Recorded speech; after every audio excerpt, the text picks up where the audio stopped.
Okay, we should be getting started here on this episode of This Week in Tech.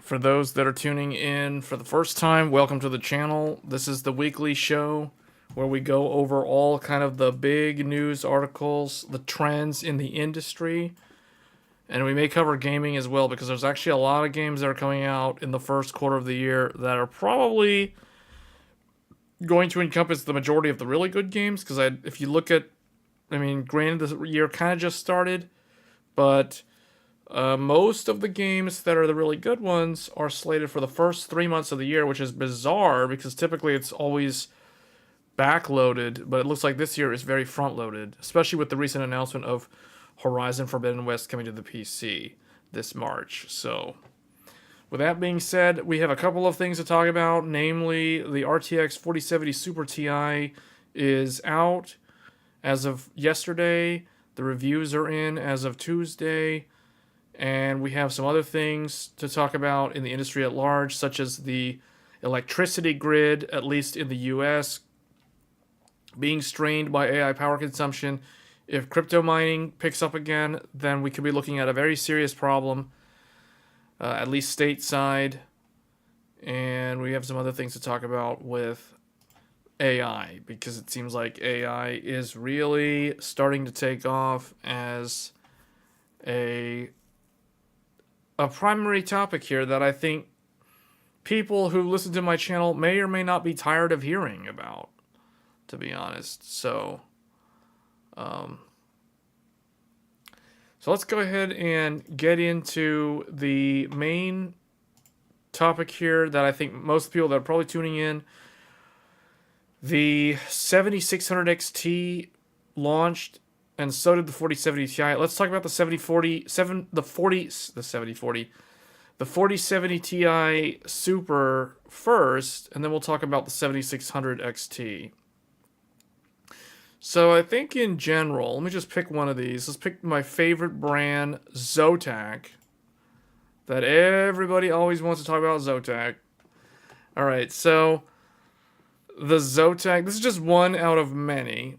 So this is in no means the be-all, end-all review, but this is one of them. So basically, what is this card? This card is an 800. The chip itself from nvidia is supposed to sell as a graphics card at the $800 price point, so $799. That is the exact same MSRP that the original 4070 Ti launched at about a year ago now. So a year later, here we have the same price point, a little bit faster. So 16 gigabytes of memory, and we also get a bump in the memory bus. So this one has 256-bit memory bus, which is actually, I think it is, isn't it? Yeah, I'm pretty sure it is. It's 8103, so it should be 256. Let me make sure I'm telling you guys the right info here. Yeah, this is 256. Okay. So let's just jump into a couple things here. I want to look at the power consumption of this device. So while gaming, it looks like it's about 275 to 200, anywhere from 260, 270 to about 300 watts kind of is the peak for this particular card from Zotac. If we look at we don't care about these, gaming power consumption, yeah, 282 is the number for the Zotac 4070 Ti Super Trinity. And then the ray tracing power consumption, it doesn't really change much. The maximum power consumption is 281. The VSync power consumption, for those that want to cap their games at 60, is 76. Now, the only thing that's a little bit misleading about this metric is they don't tell you what resolution, or do they say that up here? Do they tell us the resolution? Because the resolution also affects the power consumption. If you're playing a game at 60, or if you're playing a game at 1080p, The power consumption is not going to be as high as if it was running the game at 4K or 1440p. And that also applies to the VSync 60 hertz cap. Like if you cap your game at 60 frames per second because you have a 60 hertz monitor, for instance, and you don't want screen tearing everywhere, depending on the resolution, this number could be higher or lower. I kind of think that they're testing 1440, but you know, I would hope that's what they're testing against, because I feel like testing this at 1080p, it's not really a 1080p graphics card, at least in my mind. Like, who's gonna spend $800 for a 16 gigabyte graphics card just to play at 1080p? Okay, spikes 20 milliseconds, 315 watts. So that's actually not too bad. So the power consumption on the Zotac card is well controlled, and it's doesn't really go outside of specs that much. If we look at the value and conclusions, so basically, I know we're looking at just the Tech Power Up review, but this is kind of a similar consensus across the board depending on what review you're reading or what video review you're watching. So it's sold at MSRP. In particular, the Zotac Trinity is an actual MSRP card, so that means it's probably going to provide very good value, because in general, you don't get a whole lot more for your money if you spend more outside, like well above the MSRP on an NVIDIA graphics card. It's not really the same when we're talking about AMD cards, because AMD cards, you do tend to get significantly better results, in particular the cooling solution as you go up above the MSRP. So fantastic energy efficiency, DLSS 3, so basically all the same stuff that you would expect from the 40 series. The Zotac card is quiet, it has good temperatures, backplate included. Okay, backplate doesn't need to be mentioned for an $800 card. Support for HDMI 2.1. Okay, support for AV1. None of this is new. 16-pin. This is actually a negative, not a positive. They could have easily went with dual 8-pin and they would have been fine, but they insisted on the 16-pin. That's dumb in my mind. Okay, only small performance gain over 4070 Ti. Considerably more expensive than the 7900 XT, while having less memory. It says 16 gigabytes VRAM rarely makes a difference. So I don't know if I agree with this as a negative. I don't know why this 16 gigabyte is a negative, unless they mean to compare it to the 20 gigabytes offered on the AMD card. No DisplayPort 2.0 support. That is a glaring negative for all of NVIDIA's 40 series cards, not just this one.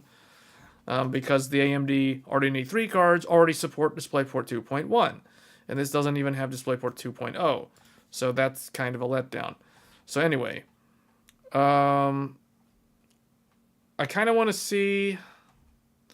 Well, I guess what we can do, just skipping through this, let's look at where this lines up. So, according to Tech Power Up, and remember guys, this is not the be-all, end-all authority on performance metrics, but Tech Power Up is relatively...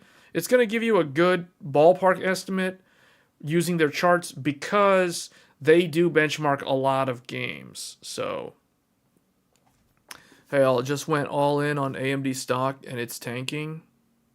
Wait, what? AMD stock is tanking? So, according to this, the RTX 4070 Ti, there may be a reason for that, Juice. We can do stock analysis on this channel. I don't typically do stock analysis, since this is not a financial focused channel, or derivatives for that matter, but we could do that. So if you want me to cover the stock, analyze the stock and what I think it's going to do, we can get into that later on. Not just for AMD, but for NVIDIA as well. Okay, so according to this, the 4070 Ti Super is... compared to the 4070 Ti, let's go from the 4070 Ti's point of view. So 4070 Ti Super is about 9% faster than the 4070 Ti. And the AMD 7900 XT, which is actually cheaper, at least at time of the review, is 12% faster and offers more memory. So I'm not going to say the 4070 Ti Super is a bad card. It's definitely a better card than the 4070 Ti. The 4070 Ti was garbage, and for those of you that actually purchased one, I'm so sorry. Just like Obi-Wan told Padme in Revenge of the Sith, when he found out that Anakin was the father, he literally turned his back to her and said, "I'm so sorry." For those of you that bought the 4070 Ti, original, not the Super, the original, I'm sorry. I'm so sorry. So anyway, the 4070 Ti Super, though, it is, I would say it's okay value. $800, 16 gigabytes of memory, superior ray tracing performance to AMD. It uses a little bit more power than the 4070 Ti, but, it's justified because it's the same price, a little bit faster, about 10% faster. 9%, we can call that 10%, basically. So it's definitely where I believe the 4070 Ti should have been originally. So, yeah, it's not terrible. I think it's an okay card, but I still kind of think if you're somebody who's looking for value for money, I still think the 7900 XT is good. Now, the 7900 XT is a card that has been... So when the 7900 XT launched, it launched at a really bad price at $900. But a $900 MSRP, you can get one now for around $750. So that's $150 off that graphics card. So that's the reason why I still kind of think the 7900 XT, like if I had to choose between the 4070 Ti Super and the 700 XT, I would probably go with the 700 XT. 20 gigabytes, and it's slightly faster, and in the long run, rasterization is going to matter more because every time a new generation of GPUs launches, the RT performance on the previous generation or the outgoing generation becomes almost irrelevant and no one really pays attention to it anymore, if that makes sense. So, who is still paying attention to the ray tracing performance of an RTX 3080, for example? Nobody, exactly. And as you go down the stack, it becomes even less relevant, aka those who have 3060s, those who have 3060 Ti, 3070. Those cards, the ray tracing performance of those cards, nobody cares. It's literally irrelevant. So that's the reason why rasterization is still going to be the king, especially as the GPU ages. And on top of that, the VRAM has also proven, if we look at all the games that came out last year up until today, VRAM is also kind of the king now in terms of the metric, especially for AI. So, yeah, 4070 Ti Super is okay, though, because 16 gigabytes at $800, that is still acceptable in my mind. So, not terrible value, but I still think there's a better option, and that option will be the 7900 XT.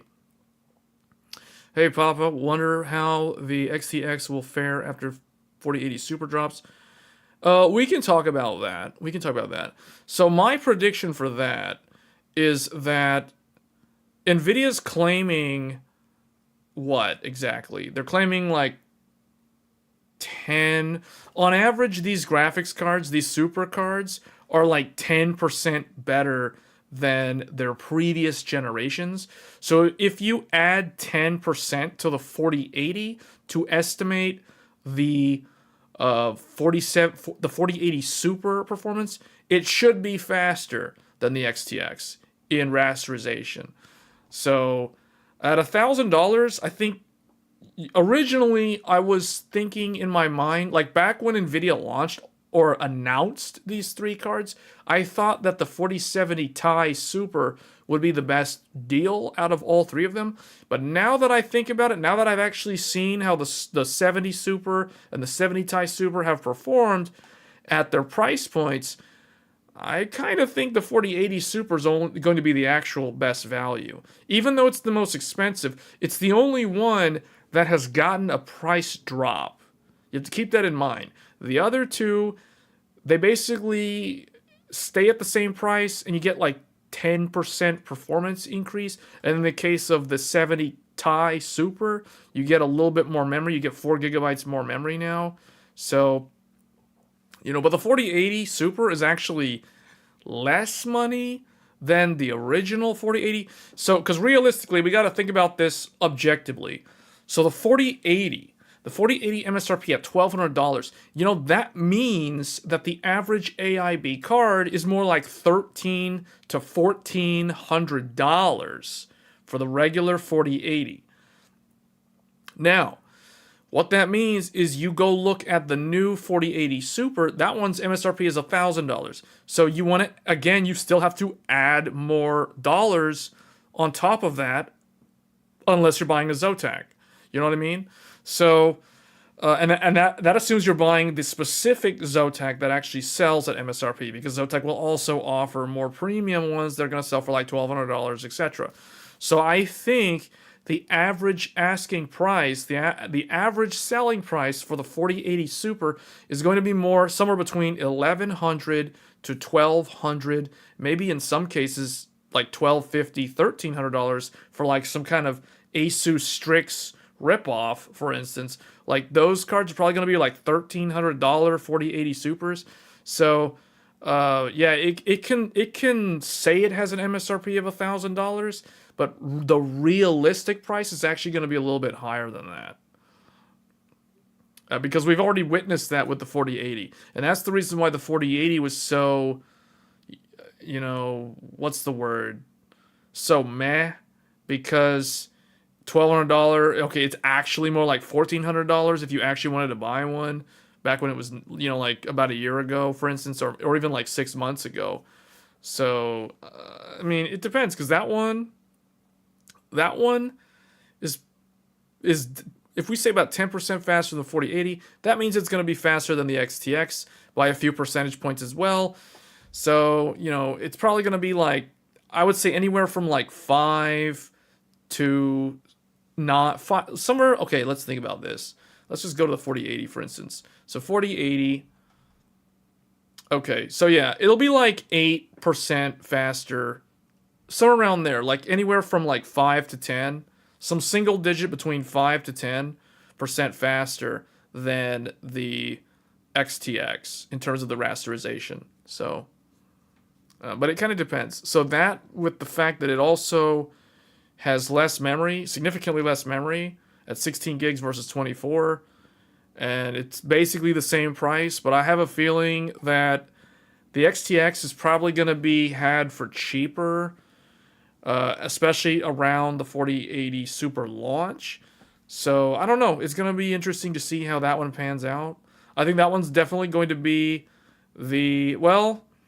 I think what surprises me, and this is what surprises me, the 4070 Super is more competitive with the 7800 XT than I originally thought, because it's actually faster than the 7800 XT, but it is more expensive. It's $100 more, but it is faster. So it can now justify the higher price point for the 4070 Super, whereas the original 4070 was $100 more than the 7800 XT, while being slower than the 7800 XT. So now we have a Super which is faster, but also more money. So it kind of is a wash in terms of like who wins between the 7800 XT versus the 4070 Super. It's kind of a tie, because one is $100 less, and then one is faster. So it's kind of a tie. So the 4070 Ti Super kind of disappointed me, to be honest. Not terribly so, but it was not able to best the 7900 XT in rasterization. But it did close the gap for the most part. So, but it's more expensive. So it's kind of weird. It's kind of in that same weird spot that the 4070 original was in, compared to the 7800 XT. So Yeah, I think the 4080 Super might be the most popular one out of all of the super cards because it actually has a price drop. It's faster, but it doesn't have any more memory, but it's faster. So it's the fully unlocked 8103 die. So it's not a cut down die like the original 4080. So I don't know why they're not calling the 4080 Super the 4080 Ti, because it should legitimately be called the 4080 Ti as far as I'm concerned. Because the 3080 Ti, the 3080 Ti was the fully enabled 3080. The 4080 and the 4080 Super are the exact same thing. The 4080 Super is the fully unlocked die, so its rightful name should be 4080 Ti, not 4080 Super. But that's just NVIDIA being dumb with the branding name choices. So, assume you'll cover and or test AMD's fluid motion tech. Yeah, I am going to talk about that later on in the stream because I was not expecting that. But AMD did drop a huge driver update this week, which actually, great segue. Now we can talk about the 7600 XT. So AMD launched this card, but the problem is the 4070 Ti Super took all the attention, when in reality, I think this card is kind of flying low-key under the radar because this card launched with a massive, massive driver update, which introduced fluid motion frames from AMD to the public at large, because prior to that, if you wanted to actually use that feature, you had to be on a press preview driver, like a Microsoft Insider driver or a beta driver. Now we have an official, legitimate, public-facing driver that's validated to work across literally hundreds of thousands of PCs. So this graphics card can benefit from that. I don't know. Are there any good... I don't know if this article is even going to talk about that. I feel like the reviewers probably didn't know to test with that. I don't know. Like, did they test with that? Because I don't know if they even talk about fluid motion. They're probably going to do it in like a different video, if I had to get, or video, in a different review article, or just a different content piece in general. But 7600 XT, this card is kind of like a really cheap way to get a lot of memory, very similar to the Intel Arc A770. This graphics card has the same amount of memory as a 6900 XT or an RTX 4080 Super. Just to put that into perspective, you're getting the exact same amount of memory on this $300-ish graphics card as you would if you were going to buy like a 4080 or a 4080 Super. So, or a 4070 Ti Super, so significantly less money for the same amount of VRAM. That doesn't necessarily mean that you need that much RAM for video games. But if you were going to use this for like AI stuff, this would actually be pretty good for AI. Like, honestly speaking, with Rockham really taking off, this GPU is probably really, really good for a Linux AI build. Like, seriously, because it's so cheap. Because it's so cheap, it has so much memory. And they're still not able to put 20 gigs of VRAM? What do you mean? Oh, wait, you use 30 gigabytes VRAM on Beam? Software. With 4080 Super small bus and only 16, hard to justify compared to the XTX. Yeah, but I think that's going to be the major comparison point. 24 gigabyte 384 versus 16 gigabyte 256. But historically, NVIDIA is able to get more mileage out of video game performance compared to AMD, and that's the reason why. Like I said, I like to use the car analogy. Like, AMD's selling you a V6, NVIDIA's selling you an inline four-cylinder. They can both go the same speed, roughly speaking, but one of them uses more power. It has more horsepower. So long run, like, which one's going to be more relevant longer, right? Typically, the V6 tends to be relevant longer than the inline four. So, I mean, it's been the same way generation over generation. Usually the only NVIDIA card that ages well is the top end card. Think about the 1080 Ti. The 1080 Ti was relevant up until recently. Basically, Alan Wake 2 killed the 1080 Ti and all of the 10 series. Like literally one game nuked the entire 10 series off the face of the planet because it was like you can't use mesh shaders. You know, like that's it. It's game over for the 1080 Ti. That's it. You can't.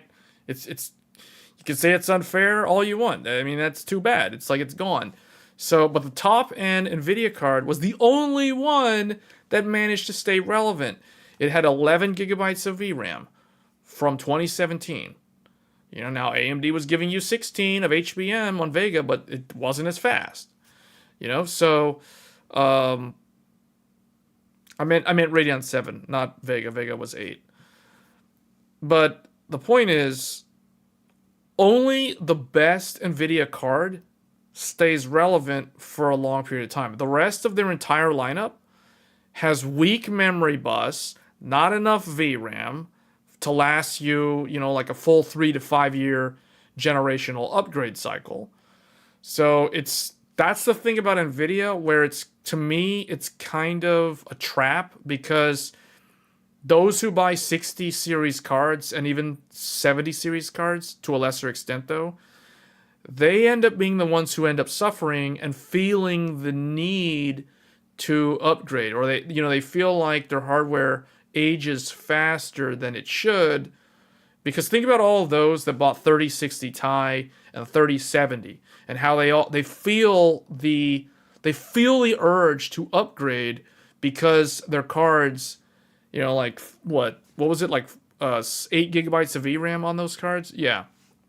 8 gigabytes of VRAM, and like puny memory bus. So like, what's the specs on a 3060 Ti? 3060 Ti. 3060 Ti. Okay, 256 is actually pretty good. So maybe I'm thinking of 3060. But, you know, 8 gigs of VRAM, right? So it's not going to age that well. Especially 3070. I feel like a lot of people overpaid for this thing. Or even just the 3070 back in the day, because they had to buy this. If they bought this when these cards were most relevant, they were overpaying for these because of the supply chain issues, the pandemic, etc., all those things, crypto, whatever. So definitely not good value in the time that they were actually relevant. So yeah. So I feel like what really needs to happen here is AMD like literally needs to invest in software. Like they need to heavily invest in software, because until they do that, where it actually makes a dent and people start noticing, we're just going to be stuck in a perpetual cycle where people just buy Nvidia. Like 2 times out of 3 people are going to buy Nvidia, and that's just going to continue. And you know, they're always going to be paying more for less, and you know, like the old saying, you will own nothing and you'll be happy, you know, that kind of thing. So because their card will age poorly after like 2 years and they'll want to upgrade again, and you know, that's good for Nvidia because that's what they want you to do. That's called cash flow, that's called revenue. And then if with the price increases, that's called profit margin. So it's all a strategy, right? It's definitely a market strategy, a business strategy that they've been able to execute very well due to several factors, due to lack of proper competition from AMD. But you can't just put all the blame on AMD, but it's also just lack of other players in the market. And that's why people keep really wanting Intel to get things in gear and start competing properly in the GPU market. Because if it's going to take somebody to really... It's going to take a company that has a lot of money to really make a dent in this GPU duopoly, where it's realistically, you know, one big company owning the vast majority of the market, and then a second company just kind of existing so that the first company is not considered a monopoly. That's essentially what we have in the GPU market. They seemed unimpressed with the 7600 XT. Yeah, but they didn't test the things that actually kind of make this card good. Like Gamers Nexus did not test fluid motion frames, even though this GPU literally launched with that driver. They didn't test. They didn't test things that you can actually benefit from the 16 gigabytes, right? Like the games at 1080p are not really going to benefit from 16 gigs of memory. But they did test like 1440p and higher resolutions because that is something where the 16 gigabytes does make a legitimate difference over 8 gigabytes. But, you know, it's still the same GPU as the 8 gigabyte. So I don't really know why AMD renamed the card, because it's to me, this card is more like a 7650. Like a 7650, kind of like the 6900 XT got a 6950 XT refresh. This is kind of like a 7650 refresh of the original 7600 because it's the exact same die.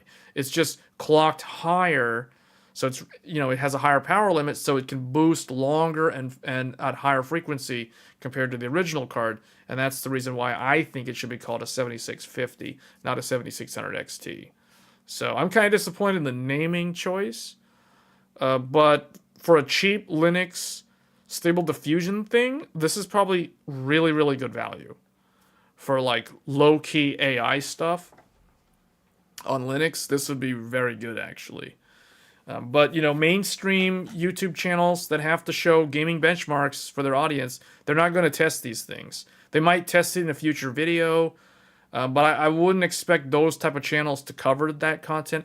If you're looking for that, you're probably going to look at like Wendell from Level 1 Techs. He might do that. I think he already put out a video for this GPU on Linux and was actually pretty good. So it's all about like use case. You can't really say that the product's bad if there's a use case for it. Someone do a wellness check on Pat. Intel stock tanked as expected. Are we gonna do analysis of the stock from these companies now? Because I mean that's the second time that like stocks are brought up on a live stream that we're talking about like reviews of GPUs. So we can do that. You guys want to do that? Let's see. Intel INTC.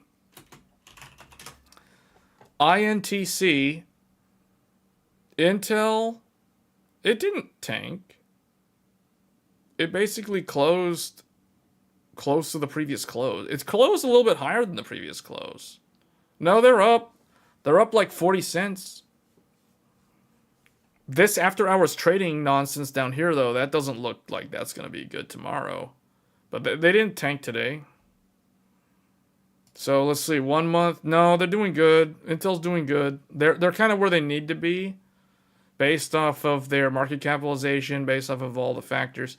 So no, that's where they need to be. I don't see anything wrong. Nothing's wrong. It's totally normal. Nvidia didn't really. Nvidia finished up by like $2.55 for the day. For the week, Nvidia's up. For the month, Nvidia's up. For 6 months, Nvidia's way up. So basically, from what I'm concluding here, is Nvidia doesn't need any help. Like, they clearly don't need any help. They don't need social media influencers. They don't need YouTubers to be talking about them because they're already doing whatever they need to do to be very successful. So that's just going to pan out. And then AMD. AMD closed again up for the day, just like Nvidia. So they're like $2.04 up previous compared to yesterday. For the 5-day, AMD's up. For the 1 month, AMD's up. So they're doing, whoa, they're actually really high up. What? They went from $143 to $180? Hold on, isn't this a new, this is a new high. Wait a minute. AMD hit a new, did they hit a new 52-week high? Whoa, what is going on? This is like way up. What? I've never seen AMD approach $200 before. They're really getting up to $200. The comment earlier about AMD tanking, I don't know what, that's completely wrong. That is not what this is showing. The earnings report, it tanked after hours as they disclosed after hours. Oh. Oh, well, that's what happened with Intel. Check the 1 day. It dipped. No, it actually closed. $2 up for the day. It closed yesterday at 178.29. And today it closed at 180.33. So no, it's up. It's actually up, not down. Intel's also up by 46 cents. So I would say, just even looking at Intel, although you can't really compare Intel with AMD and nvidia. And there are several reasons for that. Although Intel will soon be more easy to predict. Intel's very easy to predict because Intel is what they call a large market cap, wide moat, etc., whatever you want to call it. They basically track more reliably, more predictably with the typical NASDAQ stock. So, and that's because they're so big and they're so old, it's easy to track against the NASDAQ. So Intel's basically going to do whatever the NASDAQ does. So if the NASDAQ goes up a little bit, Intel will tend to go up a little bit. If the NASDAQ goes down a little bit, Intel will go down a little bit. So, but I feel like these two, like if I was someone who was going to play the stock market, I would be very interested in AMD and nvidia compared to Intel. Intel, so I may not be giving Intel enough credit when I say that, but the reason why, you guys have to keep in mind, Intel is an old company, although AMD is pretty old too. AMD is kind of like a reborn again company though, because the old AMD is kind of dead. So anyway, Intel's been around for a long time. I think the company was founded in the 1960s. I forget exactly when, but it was like sometime in the 60s. So it's been around for a long time, obviously. And they have a very, very wide market capitalization, which means this is not like, okay, what I'm getting at is if you think just because Intel is trying to get into the GPU market and compete with AMD and nvidia, and likewise get into the AI market and compete with those two companies in the AI space, they're not going to get the exact same success as nvidia and AMD. And the reason for that is the following. So I'm giving you guys kind of a warning here, because if someone thinks they can get rich off of Intel stock, they're going to be very disappointed. You could get some decent returns on Intel in the long term, but not like if you're going to try to like quit your job, retire early from the stock market, whatever. That's not going to happen if you're investing in Intel stock, because this stock tracks too closely to NASDAQ. So any sort of industry average, Intel will trend right alongside that. So they cannot, meaning Intel cannot have massive upward swings, but likewise, Intel cannot have massive dips. So it's very easy to predict. It's very reliable in that regard. It is a blue chip stock, so it does pay dividends. So like I said, long term, Intel could be a good, like, slow burn, but nothing that you're going to try to like retire early from. Like, definitely. So this is not the one to pay attention to if you're trying to retire early. And yeah, like Juice said, this is not professional advice on stock trading or how to invest money. This is literally me giving you guys the background information on these companies so you can understand why some of them have much higher valuations than others despite their size, because nvidia and AMD are significantly smaller than Intel. Intel has way more employees. Intel has way more overhead and middle management, that it's much harder to make quick decisions and change things on the fly. So it's like a giant aircraft carrier. It's not going to be able to turn fast. It's not going to be able to make quick moves. It's going to have to deploy a lot of things and hope that they get things done, right? You're going to have to launch that Air Force into the sky and do its thing. They can't just like make quick moves the way nvidia and AMD can, because they've got way too much overhead. So anyway, that's Intel. So now let's talk about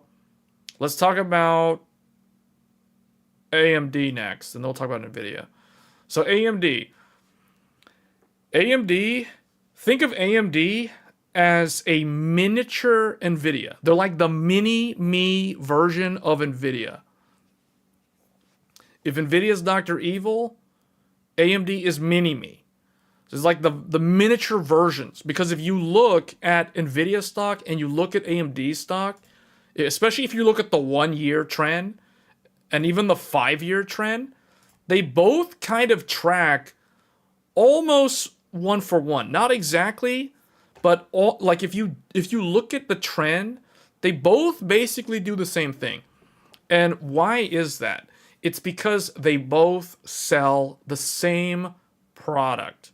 They both sell graphics cards. Yes, AMD sells CPUs. That has nothing to do with why their stock is on its most recent upward trajectory. Their CPUs saved them from bankruptcy. The company was supposed to go bankrupt in 2019. You can look it up. This is not me making this up. This is 100% fact.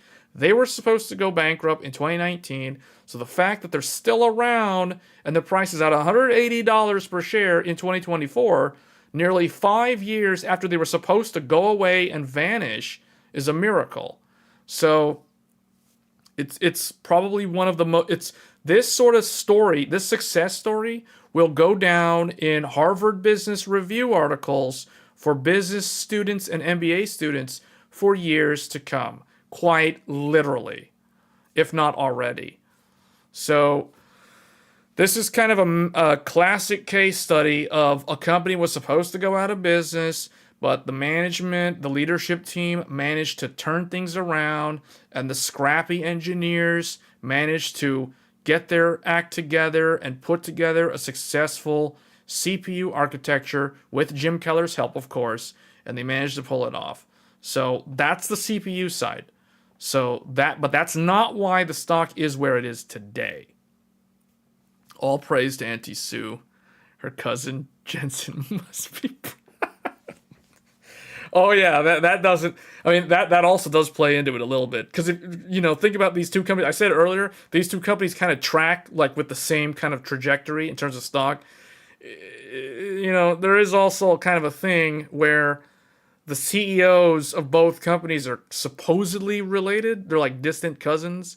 That's quite hilarious when you think about it. Because here we have two fierce competitors. We have Team Red and Team Green, although Team Red used to also be Team Green. They used to be Team Jungle Green back in like the 2000s. But anyway, these two are fierce competing companies.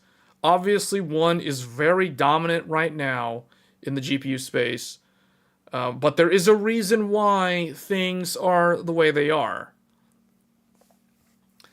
So, but the point is, this is a good one to pay attention to from time to time, because this can kind of tell you when crypto is going to come back, when GPUs are going to go out of stock, and also potentially when new hardware is coming out.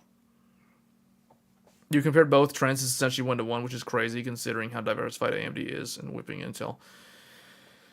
AMD is... Okay, hold on. So I want to point something out there. So a lot of people think that AMD is demolishing Intel. That's only mildly true. I don't want to get anybody's hopes up, but Intel...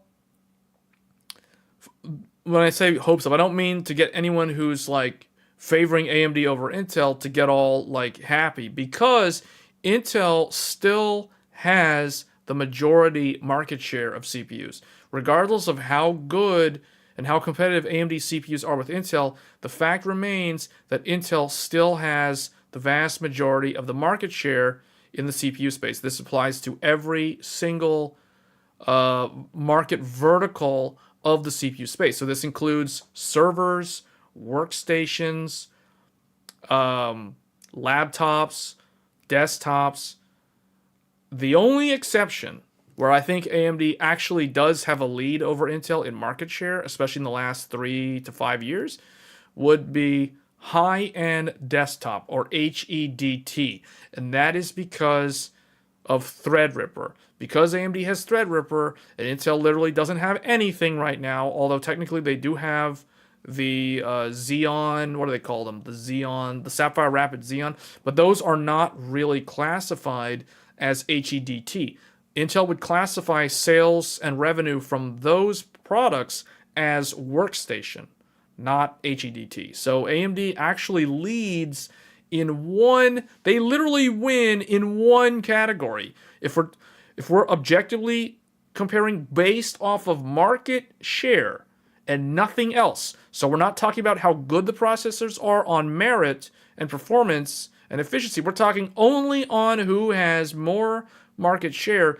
AMD wins in HEDT because of Threadripper, because Intel literally has nothing. And then Intel wins in everything else. Intel has more Xeon than AMD has EPYC. Intel has more Intel Core than AMD has Ryzen. And Intel has more laptop processors than AMD's laptop processors. Now, how long that will continue, I don't know.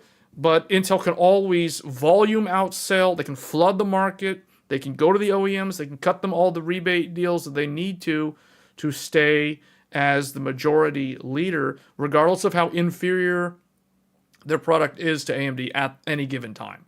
So I just want to throw that out there, because that is Intel's way of staying relevant, on top of the fact that they market themselves better than AMD. And that's a huge factor too. Question, why or how the heck Supermicro rocketed so much? I get they're a major server supplier, but... Oh, Supermicro? I don't know. That's a good question. I'd have to look into that. I don't know why.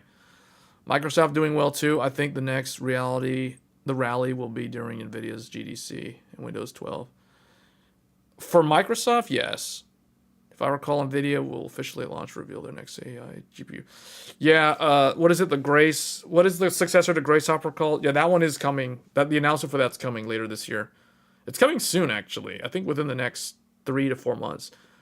The longer the products are inferior, the more the people get aware of it. That's the problem. I mean, that's it.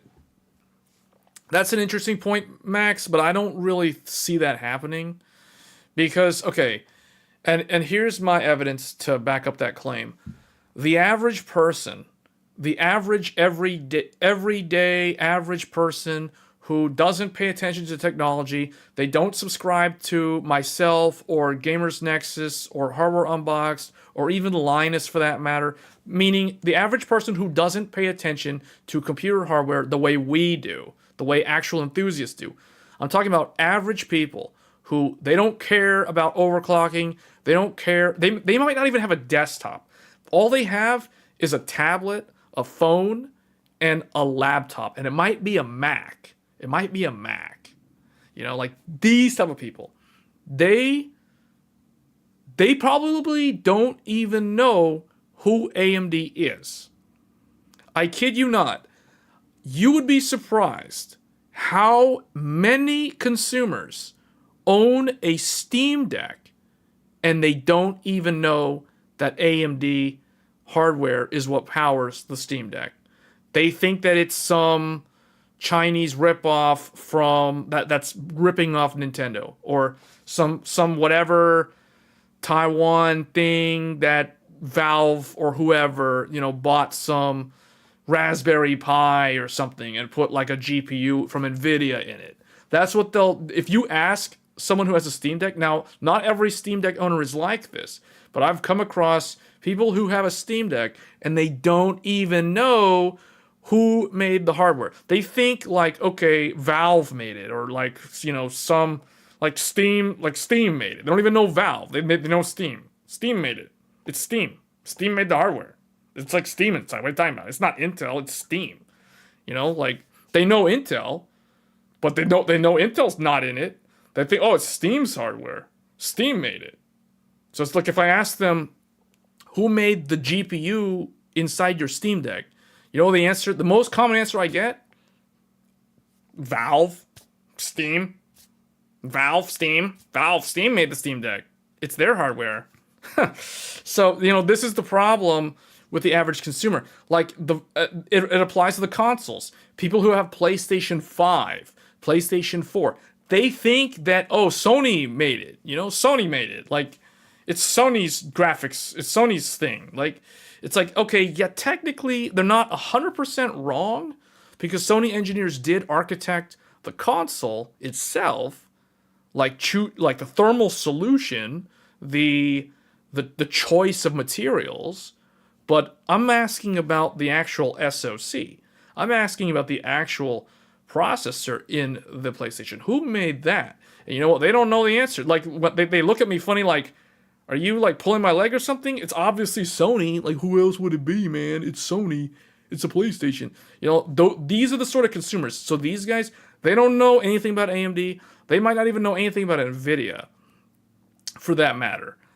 They might have heard of NVIDIA, but they've never heard of AMD. And they pretty much know that Intel exists. And this is a thing that a lot of people who are overly optimistic about AMD, they tend to forget the reality. The reality is the average person has no idea that AMD exists. They usually, if they're at least somewhat like paying attention to reality, they know that Intel exists because they've seen it in like ads. They've seen it like plastered on walls and stuff occasionally. If they walk into like a Best Buy or something, you know what I mean?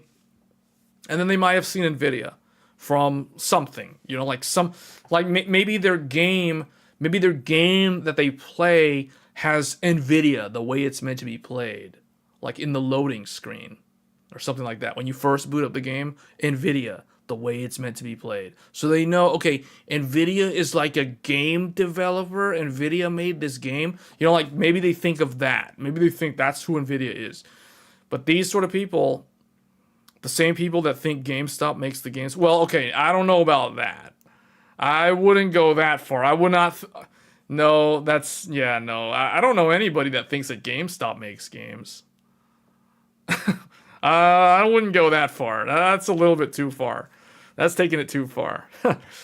But the point is, like, no one knows who this company is. Like, if you ask somebody, like, can you imagine if someone was on the show Who Wants to Be a Millionaire, and the question came up, who co-developed the PlayStation 5? Or let me rephrase that. Who developed the SoC for the Steam Deck? A, Intel. B, NVIDIA. C, Valve. D, Advanced Micro Devices. You think the average person is going to know the answer to that? Especially the way the answer choices are given? Advanced Micro Devices. What is that? What's Advanced Micro Devices? Like, it's obviously not that. That's definitely wrong. It's got to be Valve. It's got to be Valve. Valve developed the SoC. It's so obvious. It's Valve. It's C. Valve. Wrong. Sorry. Thanks for playing. You know, like that. That's kind of what happens. You know, stuff like that. So, it's like, actually the correct answer was Advanced Micro Devices, also known as AMD, a large semiconductor. You know, anyway, the point is, no one knows who this company is, or the average person at least doesn't know who this company is. So until the time when that changes, things are going to stay the way they are, no matter what the products are like. You know what I mean? It would take, let's say, it would take a very, very, very long time for the average public consumer to actually switch their buying habits. So it's not something that's going to happen overnight. So anyway, this tracks 1-to-1 with NVIDIA's stock. So it's an interesting one to pay attention to if you are into stock investing or stock trading, because it has the potential to grow, and it's also more affordable than NVIDIA stock, unless you're playing the derivatives market. But even then, that carries way, way more risk. So anyway, now let's talk about the final company in this triage. So NVIDIA, the big one. The big one. So this one, just like with the AMD stock, again, upward trajectory. You know, you look at that 5-year, it's up and up and up. 1 year, it's up. Although it did kind of hold around like $400-ish for a long time. Pretty much for about pretty much the second half of last year. It basically it made a huge jump in May up to 400, and then it just kind of like stayed around 4 to like anywhere from 400 to 500 for like half a year, and then it finally broke beyond 400 into the $500 range, and now it's like up in the $600 range. So this one actually could have a very high run up. I like to say NVIDIA is the new Tesla, because a lot of people used to look at Tesla stock because it would do this, then it would split, then it would grow again, then it would split, and then it would grow again, and it would split. NVIDIA is basically doing the same thing. It grows, and then it splits, and then it will grow, and then it will split. NVIDIA, for those that don't know, NVIDIA did have a split. They did a 4-to-1 split. I want to say it was in 2022, or it might have been at the beginning of last year. I have to look it up, but they did have a split, a 4-to-1 split, about 2 years ago or something. Like they did split. No, NVIDIA's last split was literally like 2 years ago, because this stock was at 700.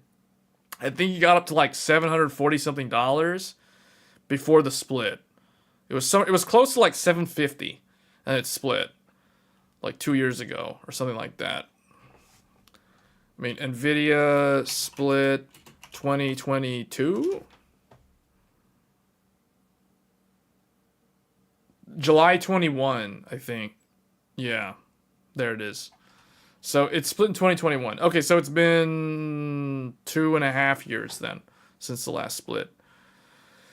Yeah, and it was up at like $700 to $800. It was in the $700 to $800 range before that split. So, like I said, this is another one that's going back up, and then it'll probably split again, and then it'll start over, and it'll go, because after the split, I think it was like at 100 something again, or it was like whatever this was. If we look at 2021, like this was the split. Somewhere around here was the split. So now, man, it's even like, wow, that's insane. That's why it's in the $1 trillion club.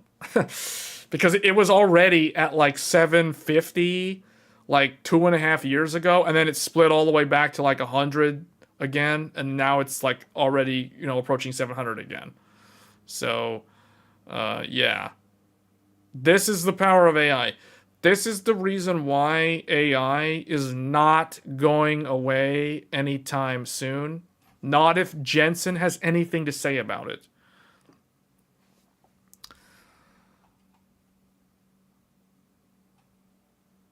NVIDIA, okay, no, that was 2021. NVIDIA this, NVIDIA that. NVIDIA surge to record, that was last year. Where are the, like, recent articles? Why are they listing things from, like, so long ago?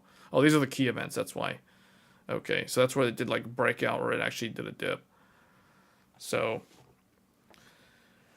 yeah. So, this one, again, like, this one could be just as good as AMD, if not the better long-term. But the thing is, the problem is the price is so high that the barrier to entry for NVIDIA stock is very, very high. So again, like I said, the way to get into this is you're going to have to wait for it to split. Basically, you wait for the split, and then that's your chance. That's your window of opportunity to get in to the hype train for the NVIDIA stock. The only problem with that is I feel like if they split again, It might end up like Amazon, because if you guys remember, Amazon was like 1,000.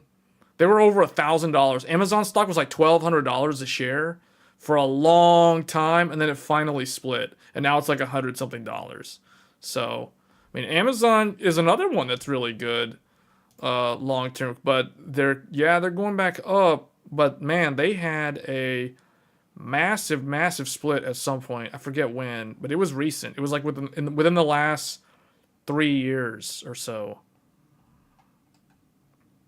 So if it can maintain, then early March GTC is perfect timing before next earnings report. I don't know about that. I think, I don't think it would split again until it's like over $800.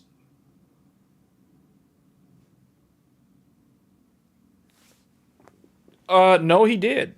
He did. Because after the split, look at this. After the split, it was like $128. No, that has nothing to do with it. The reason why you do a split is so that you can get even more investors. Do you guys understand why companies do splits? You do a split so you can get even more investment. Think about it. Like what did we just say? The price is $600 something and it's going to go up to $700. The average person that can afford $616 for one stock, there's not a lot of people. So what happens is once a stock gets so high, the amount of new people that invest into the stock goes down because you have less people that can afford your stock. So what do? You do a split. That's it. And there's lots of advantages to doing that.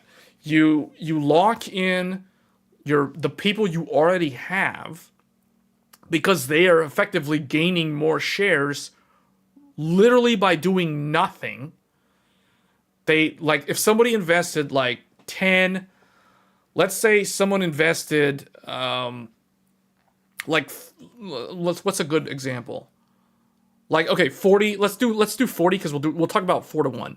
So if someone had like 40 shares, if someone had 40 shares of nvidia, and then nvidia does a 4-to-1 split, the person who had 40 shares before the split now automatically has 160 shares.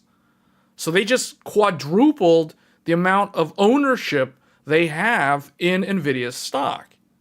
That's why everybody typically likes when a stock splits, because the people who already were in the stock, they were in the money, they now have more shares than they started with, effectively for free. The people who were not able to afford when it was super expensive, now that it's like literally like 4-for-1, it literally gets cut into like 1/4 the value. Now they can actually buy the stock at a more affordable price. So that's the reason why companies do stock splits. I mean, there's more to it than that, but that's kind of the basic reasons why they would do that. So why do other stocks that are crazy expensive not split? Broadcom is over 1,000. Well, it kind of depends like how long they've been. It depends on how long they've been at saturation. Like they're actually kind of going down. Well, if you look at Broadcom, the reason why Broadcom stock is probably so high in the last like 1 year. Wow, that's a massive run up in 1 year. In 1 year, the stock like doubled in value. Literally from the start of 2023 to the end of last year, which is 2023, this stock doubled. Broadcom, that's insane. In 1 year, what?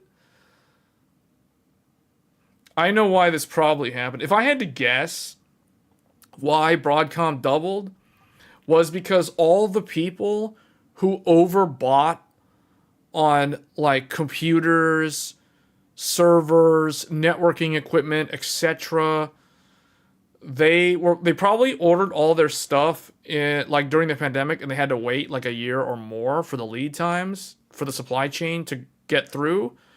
and Broadcom probably like oversold. Broadcom was probably oversold on their hardware, their chips and stuff.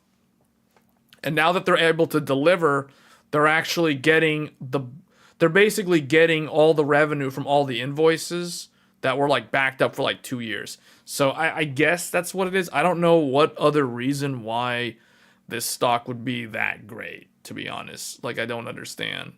I really don't know. Like, there's clearly more to it than that, but that's my guess as to why their stock is up 50% in literally 1 year. That's what I don't get. It's giving .com bubble PTSD. I believe in AI, but I think it's like pandemic era crypto overhype. It could be going in that direction, especially if there's geopolitical conflict. So I don't think it's like crypto. So AI, the thing with the AI stuff is there's already tangible solutions. There are tangible products that already exist or that are in development that will leverage machine learning to an extent, and you will actually have a viable business model that backs that up. The problem with crypto, and the reason why crypto failed, well, okay, I shouldn't say failed, because it's not that it fails. It's that it comes and goes in waves. Crypto rose because of Ethereum profitability. Then it tanked when Ethereum went proof of stake and literally vanished overnight in terms of how you could mine Ethereum. You know what I mean? So that's what killed the last crypto wave. But crypto's going to come back. Don't get me wrong. It's going to come back. It always does. Those who think that it doesn't come back, they don't. Obviously, they have not lived through enough crypto cycles that they've been affected by to know that it's going to come back. It's just a matter of when. And it's supposed to be anywhere between now and next year. So that'll be the next crypto wave. It could come out. The crypto could come back and rear its ugly face again right before the RTX 50 series launches. Just like with well, not just like, very similar to the RTX 30 series launch. So, yeah, remember those $900 3060 Ti's from 2021? We're probably going to end up in a similar scenario next year. I would not be surprised if that happens. If that happens, I'll just roll my eyes and say, I told you guys this was going to happen a year ago. And here we are in 2025. And look how much the 5060 Ti costs. So anyway, but that's like neither here now. So we'll talk about that some other time. But yeah, like this, you can't really do anything. Like those who wanted to buy in on NVIDIA stock, you kind of missed the boat because it's a little bit too high. I mean, just a little bit too high. But AMD is getting there too in terms of affordability. I mean, that's kind of pricey, so I don't know. But it's all due to AI and demand for the chips. That's all it is. More power to the crypto bros. Yeah, I don't know what form it will come back. I just know it's going to come back. I've already been talking to people that do things with crypto, and they're telling me it's coming back. That's how I know. Now, it may not come back in the same form, so I don't know if GPUs will even be affected, but in general, there'll be these massive spikes. Bitcoin will go way up. All the other cryptos will follow it. Because think of it like this. Okay, think of it like this. If NVIDIA stock is Bitcoin, AMD stock is Ethereum. Or it's like whatever the second best one is in the crypto world. That's basically the AMD stock. It's the one that like mirrors one for one with Bitcoin, except it's cheaper, so it's more affordable. That's basically NVIDIA and AMD. Just their fiat currency, whereas crypto is, virtual currency. So or digital currency, I should say, not virtual currency, because that makes it sound like it's from like an MMO or something. It's like WoW Gold, you know, like it's a virtual currency. No, it's different than that. Anyway, so that's the stock analysis on the three big companies. I mean, Apple's up too, so it's not just those guys. Apple's just way up too. So something's going on. Something crazy is going on because like everybody's going up. Microsoft, year over year, in 1 year, Microsoft, wow, man, that's really good. Microsoft's up like a lot in 1 year, in half a year. Microsoft, okay. So pretty much a lot of this change was, the most recent change was literally only like a few, wow, that's a lot.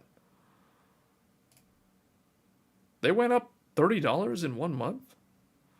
I don't know, man. Something's going on there. Yeah, okay. Now I get why you're saying .com bubble, because yeah, when everybody's going up, this is kind of bizarre. Even IBM. Okay, something weird is going on. Like even IBM. IBM really is up like $50 in half a year? Whoa, okay, well that's weird. All right, anyway, that brings us into a really good story about AI power consumption surge. So, moving on from the stocks, artificial intelligence power consumption surge strains the US electricity grid. Coal-powered plants make a comeback. Yeah, they're going to probably need coal because unless people can get nuclear, and that's still kind of very hit or miss in terms of like buy-in for people to actually do nuclear in the US. The big problem, and I've said this in a previous live stream, the biggest limiting factor on the ability to scale AI is not the chips. It's not the chips. The chips are not what's limiting AI from growing at an accelerated rate. It is actually the electrical grid. And this isn't just for the US. This is pretty much globally. If you start rolling out all these data centers just to literally host a bunch of AI server farms, that's going to use a lot of power consumption. And that's going to put strain on the electrical grid in that existing area. That's going to strain that infrastructure. So no matter where you are, it doesn't have to be in the US. This article is just specifically talking about the US, but it's going to strain basically every place that's going to start leveraging AI to a high degree in terms of cloud computing. So you're looking at energy stock relating to AI, like Dominion Energy, who's mentioned in that article. Yeah, so the thing about this is this is not an easy problem to solve, first of all. And the reason why is because this is going to come down to federal governments of nations that have a say in how to deal with this shortage or this limit on the electricity grid. Because you're going to need government regulation. Because if, for example, if you want, like the article mentions coal power plants. Okay, so if you want to increase coal mining, you know, now, like if you want to start a company that does coal mining, first of all, what do you need? You need land, you need the mines, and then you need workers. So now you're going to have to make sure you have the right place. You have to have access to the land. You have to have the rights to mine in that land, because it might belong to somebody else. It might be like a family that owns the acreage or whatever. You know, like there's a lot of stuff there. The government could try the eminent domain. That doesn't go instantly overnight. You know, like these are sort of things that take a long time to change. So this is going to increase the scrutiny on energy efficiency due to the sheer fact that you can't easily expand the electrical grid. So the only other option is make your chips more energy efficient. So not because of any environmental reasons, or not because of someone wants to save electricity on their utility bill every month. No, they're going to do it because they literally don't have any other way to scale the computing processor requirements, the power requirements for AI. So you're going to have to, that's going to be the driving factor for like energy efficiency in the next like 10 years of upgrade cycles and node shrinks. It's going to be AI that actually drives the energy efficiency metric in semiconductors in the next 10 years. So not global warming, not whatever, climate change, not not people wanting to save money on their electricity bill. No, none of those things. Those things will all be like marketing reasons as to why, nvidia and AMD are making their chips more energy efficient. Those are like secondary, tertiary reasons. The primary reason is because they can't sell any more AI chips because the data center customers don't have anywhere to power them up. There's no more outlet. There's no more power available. That's why. Because that means they can't sell more if nobody can power those. Right? Supply and demand. Demand will go way down. So yeah, that could, this stuff, you got to pay attention to this electricity grid stuff, because this could burst the AI bubble.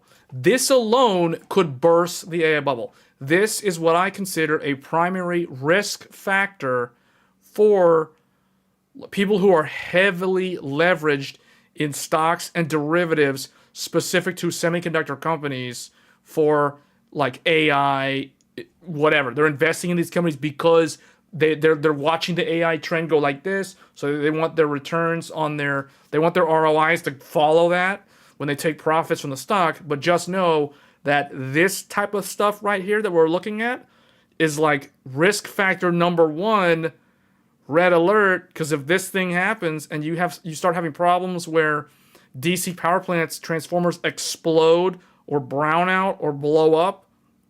This is already kind of happening, low key. It's not really reported often, but this is actually happening due to a lot of these electrical grids running at near the limits of their capacity. So just keep that in mind. BTC's having is next month. What? I don't think you will have to wait long for your GPUs to go up in price. Yeah, but Bitcoin's not what people like. GPUs aren't not what people use to generate Bitcoins, though. So it's something else needs to use the GPUs. From like a purely mining standpoint, it's not going to be GPUs for Bitcoin. Like some other crypto is going to require the GPUs. Yeah, but Bitcoin's not proof of stake. Proof of stake only applies if the coin adopts proof of stake as the model, and that's what Ethereum did. So Ethereum did that, but the others didn't, or a lot of them are still proof of work. So a lot of altcoins. So anybody who is still mining crypto today knows very well that the strategy today in the bear market for crypto is to mine other coins that show promising gains intermittently, and then convert that crypto, whatever that XYZ crypto is, into either Bitcoin, Ethereum, or more recently Solana. But I think Solana could have actually caused the GPUs to vanish. However, I think Solana is proof of stake. And because it's proof of stake, it's kind of it's insulated from GPUs being the determining factor in how to actually generate the currency. So yes, this situation is especially dire in Virginia. So in Virginia, for those that don't know, there is a place in Virginia.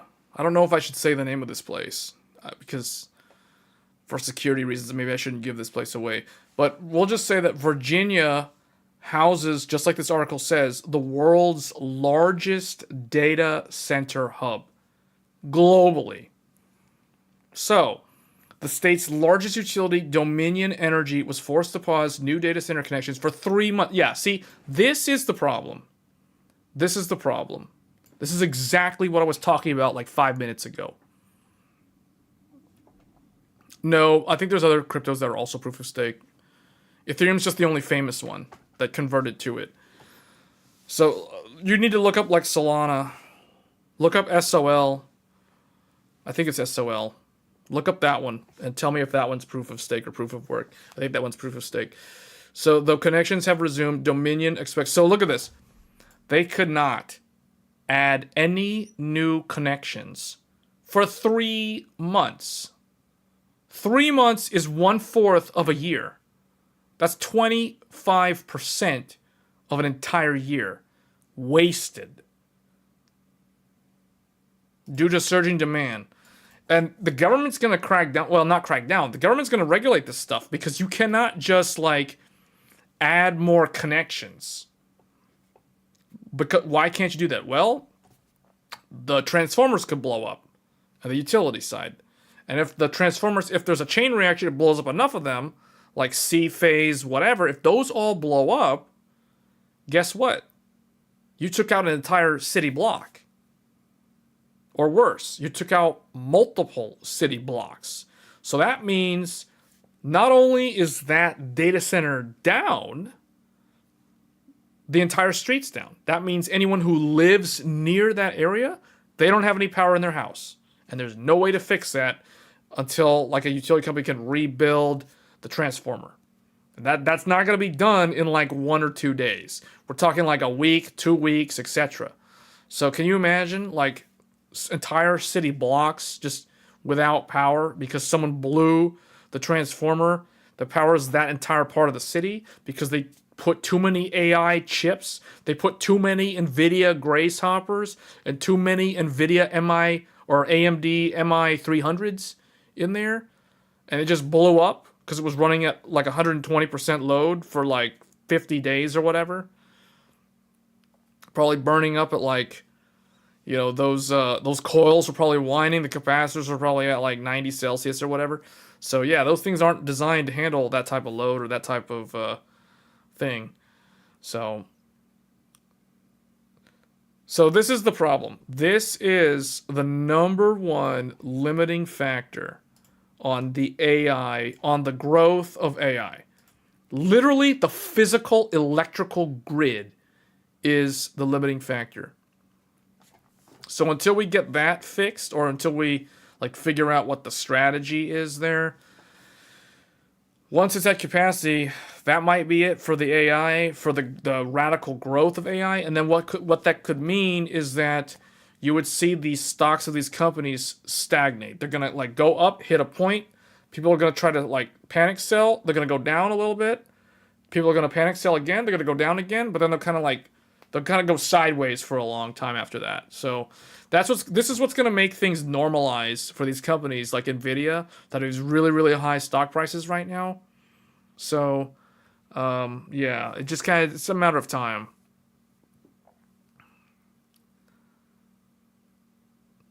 Think they'll require a commercial license to buy and or operate AI farms?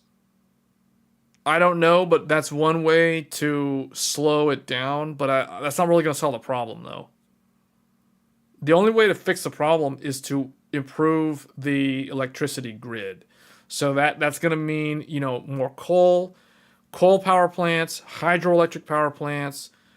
You have to generate energy somehow from some resource. You can't just like, I'm just going to build more grids, you know, like, because that doesn't do anything. Like, you actually need some kind of like kinetic energy source to turn that into electricity. So we're talking like windmills, waterfalls, coal mines, nuclear plants, etc. You know, like that's all there is to it.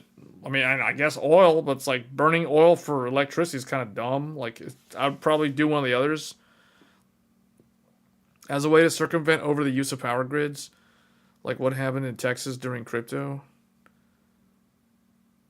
Yeah, all that's going to do, like introducing a commercial license requirement, is only going to slow it down. It's not going to fix it, if that makes sense. Don't forget dissipating all the heat. Yeah, yeah, exactly. See, so it's like you can't just, oh, I'm just going to add more transformers. I'll just add more transformers.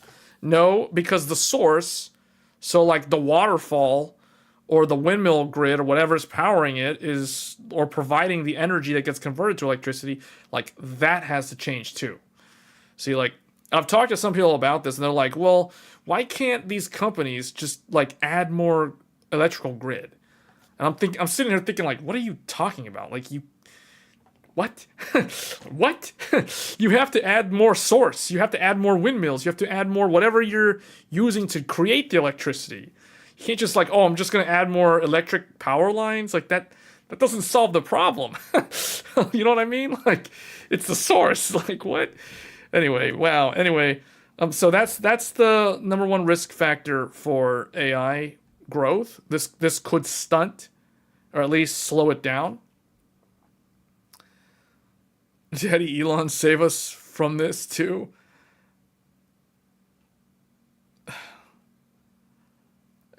Is he even doing anything with AI? I know Elon has talked a lot against AI. I mean, he said good things and bad things, mostly bad things, but he has said some good things. But like, is he actually doing anything with AI? Because I feel like most of it is all like other people, other startups are doing the AI work. I know Zuckerberg is doing a lot with AI. Zuckerberg might slowly like augment his own mind with AI. You know what I mean? Like, because there's already this idea that you could implant a chip in your brain that could copy over your memories. So, like, for example, if somebody suffers from dementia or Alzheimer's, if they have this chip, the chip can essentially take over because it has a copy, a backup of all their memories. And once the brain, like, basically succumbs to Alzheimer's or whatever, the chip is effectively continues to run the synapses, kind of like the way a pacemaker can take over if the heart is no longer pumping blood correctly. You know what I mean? Like the pacemaker overrides the timing of the heartbeat. This chip in the brain can override the synapses that provides the memory functions for the brain, so that if someone has dementia or Alzheimer's, it doesn't really matter because it's like they'll just function off of the chip instead, you know. But there's a lot of like, how is that going to actually work? So stuff like that. Doesn't he have a GPT competitor on X?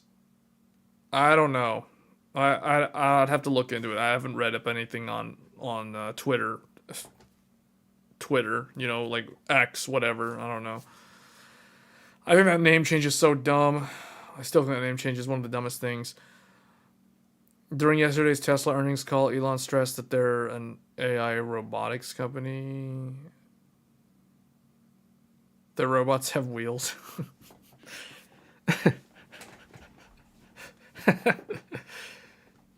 Yeah, okay. Yeah, that's yeah. Until they start running like large language models in those robots, I don't really consider those robots. I mean, yeah, I guess if you consider a robot, if you consider like a lever that like moves things in a factory a robot, then I mean, I guess that's a robot, but I don't know. I feel like that's more of just like equipment that's used to that's more like a tool, if anything. It's just a tool that has an automated aspect to it, so that it does the same thing over and over again because it's running a loop effectively in the program. So anyway, so power consumption, we talked about that. Let's see, FTC. Okay, speaking of AI, wow, man, this stream has so much AI in it. FTC launches inquiry into generative AI investments and partnerships. So the Federal Trade Commission announced today that it has issued orders to 5 companies requiring them to provide information regarding recent investments and partnerships involving generative AI companies and major cloud service providers. Okay, so who are the companies?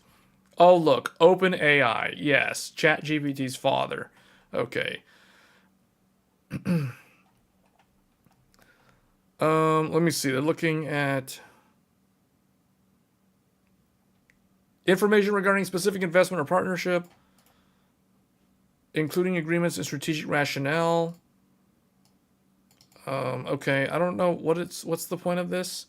I mean, this isn't necessarily good or bad. I mean, this is literally just, okay, they're just doing information gathering on like, what are these investments? What's the goal behind the investment company? Not so much the AI company, but the investment company, the holding companies. That is who they're wanting to do the background checks on. So, okay, the compulsory orders were sent to Alphabet. That's basically Google's parent company. Amazon, Anthropic. I've never heard. I don't know who this is. Microsoft and OpenAI. And that's because, well, okay, OpenAI, that's kind of weird because that's not the investment company. That's the actual part. Okay, I get it. So this is the partner. This is like the investor. Is that kind of thing.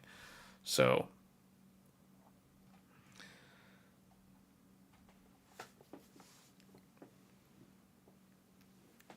this was only really supposed to be... No, this wasn't supposed to be an NVIDIA stream. It was only the 4070 Ti Super. Now that I think about it, I wrote the name wrong. It's not Super Ti, it's Super Ti, or it's Ti Super. Yeah, I need to fix the name. Hold on. I can't believe I typed that wrong. Because I can mess up, like, the... There we go. I can't believe I put the name wrong, man. That's, like, what kind of mistake is that? Anyway, I fixed it. So... That's it for this.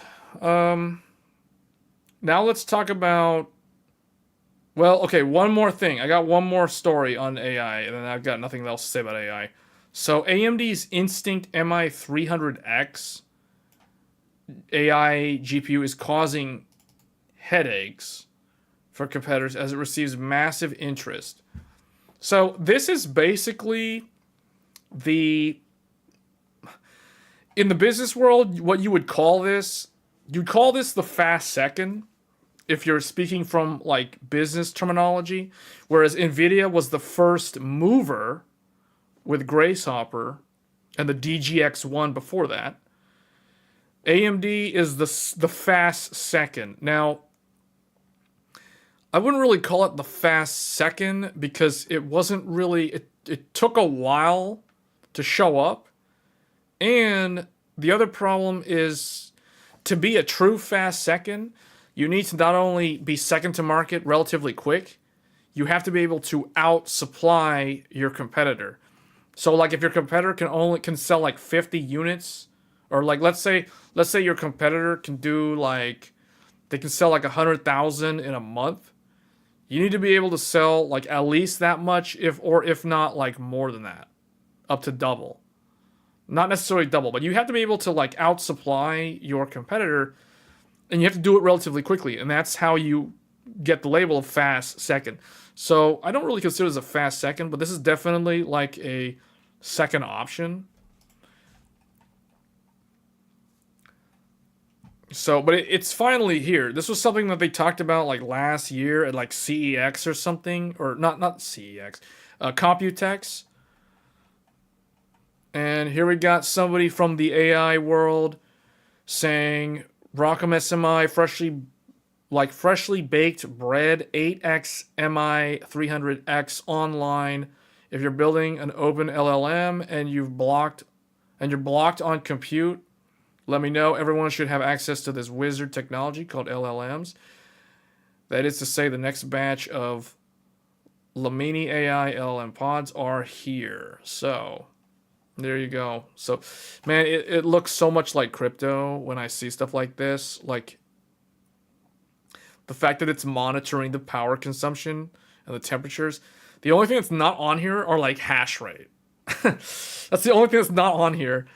It looks so much like crypto mining, but it's not. The AI markets are expected to grow rapidly in the upcoming years, with AMD CEO Lisa Su categorizing them as the next big thing in tech. AMD believes that the AI segment has the potential to grow to a whopping $400 billion by 2027. Okay, this is why AMD and Nvidia's stock is going up the way it is. Like, it's that simple. There's just that much demand. Now, what are the risk factors? Well, we talked about them. Power consumption, the data center, the electrical grid, geopolitical problems that could cause chip shortages again, at least temporarily. So stuff like that. And there's a lot of risk factors in this. I have a feeling there's a lot of people that are in the stock market right now for these two companies, and they are like way, way over leveraged, and they could be in for a rude awakening if they don't have any risk mitigation strategies in place.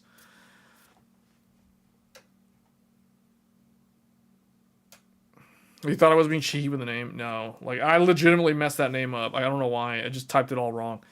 Hopefully they don't mislead investors with benchmarks like they did with the MI300. Then nvidia called them out on it and showed true benches with proper drivers. Yeah, well, I don't know if that'll happen again because this is running... Mostly all this is on Linux.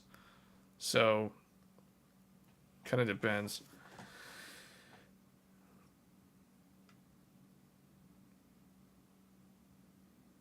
I'm streaming from the void. There's something funky going on with the webcam background.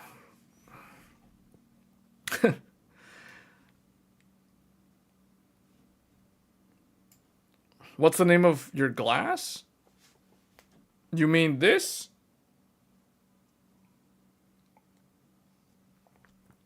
Oh, you mean these? I don't know. These are from Fry's Electronics from like a long time ago, so I don't know. And Fry's Electronics doesn't exist anymore, as far as I know, unless you're like still. I think there's probably like one or two of them still around somewhere.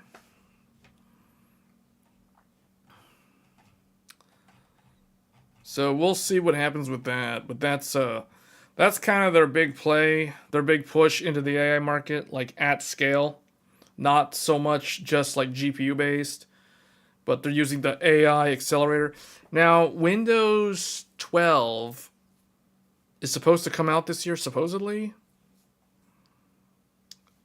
So that Windows 12 is supposed to have AI Copilot thing or whatever Microsoft's calling it built in. Like if you've used Microsoft Edge recently, I think it's been rebranded as Microsoft Copilot.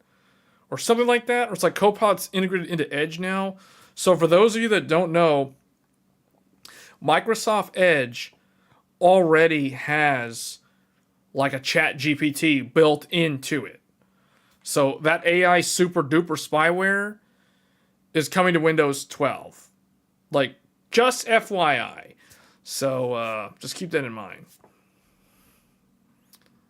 Yeah, like Juice just said, Windows 12 will have a... Oh, wow, you use the same... Yeah, super duper split. Yeah, exactly. Okay, so... Now let's change subjects a little bit, unless you guys want to talk about AI some more. I don't know, I'm kind of burnt out on AI. So, this week in gaming, one thing I wanted to point out, there's a lot of really good games that are coming out in not just this week, but in the next month or two. There's a lot. So for this week alone, Tekken 8 is available. And this is probably one of my most anticipated games of the year. And it's literally out now. Pirate's Journey, I don't know what this is. But this is listed. This looks like another survival game. So if we compare them here, like Tekken 8 looks like this. Survival looks like that. I mean, if you like survival type games, I guess this is okay, but I'm not someone who's really into these type of games. I feel like Pal World came out of nowhere, and this game is just going to straight up be 100% overshadowed by Pal World. Like, I'm just saying. I'm just telling it like it is. I'm not trying to put down this game. Pirate's Journey. It could be a good game. I mean, the graphics look pretty good. In some shots, it looks good. In some shots, it doesn't look that great, like this one, for instance. Or that one. But that just means that it could be relatively easy to run. Stargate Timekeepers. This is an RTS? Or is this like a MOBA game? It looks like an RTS game. Yeah, I don't know how I feel about that. RTS games, is this RTS? No, never mind. This is a real-time tactics game. So this is kind of like Final Fantasy Tactics, I guess. Thoughts on Pal World allegedly using AI? There's not a lot of dialogue in Pal Worlds. At least not now, not in early access. So I've played like 5 hours of Pal Worlds. Pal World, I have not played it since the live stream. So the last time you guys saw me live, I was live streaming Pal World. And I think it's a good game overall. There's not a lot of dialogue. There's not a lot of like any of that really. So I don't know what they used. I haven't paid attention to how they've leveraged AI, if that's what you're asking. So I don't know.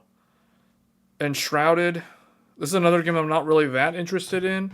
It looks kind of like it could be interesting.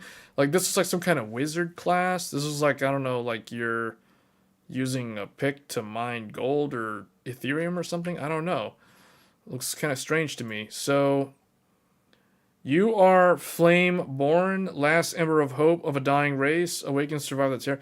See, this sounds like it could be so good, but then when I see this, I just don't think the game is that great. Like, I'm not trying to hate on these games. I'm just telling you guys, like, this is not my type of game. Like, this doesn't really appeal to me. The wizard thing, this looks cool. That appeals to me. This building with a broken wall on the side looks interesting. But this, yeah, don't expect me to be playing this. This is all I'm going to say. Same thing with Stargate or Pirate's Journey. Tekken 8, we're definitely going to be streaming this. Probably a little bit later this stream. Because I really want to play that game. And then Under Night in Birth to Cicelis. This is another 2D fighter. The last 2D fighter that I tried to get into was Blaze Blue, and I was never really any good at it, so I just kind of like gave up after that. So I don't really play. Actually, no, I take that back. I did play the Dragon Ball Fighter Z, and then I played it for like a month, and then that was it. So that was, yeah. You've played 37 hours? Man, I've played like 5 or 5.5. What do you think of it? Honestly, most of these games look like those Unreal Engine assets party. Huh? Oh, you mean like these games? This looks like UE5. This doesn't even look like UE5 to me. This looks like, I mean, I wouldn't be surprised if it is UE5. Like this.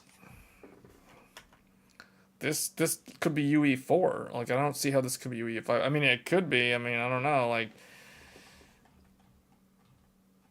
and then there's an Apollo Justice Ace Attorney trilogy. This game's coming out too.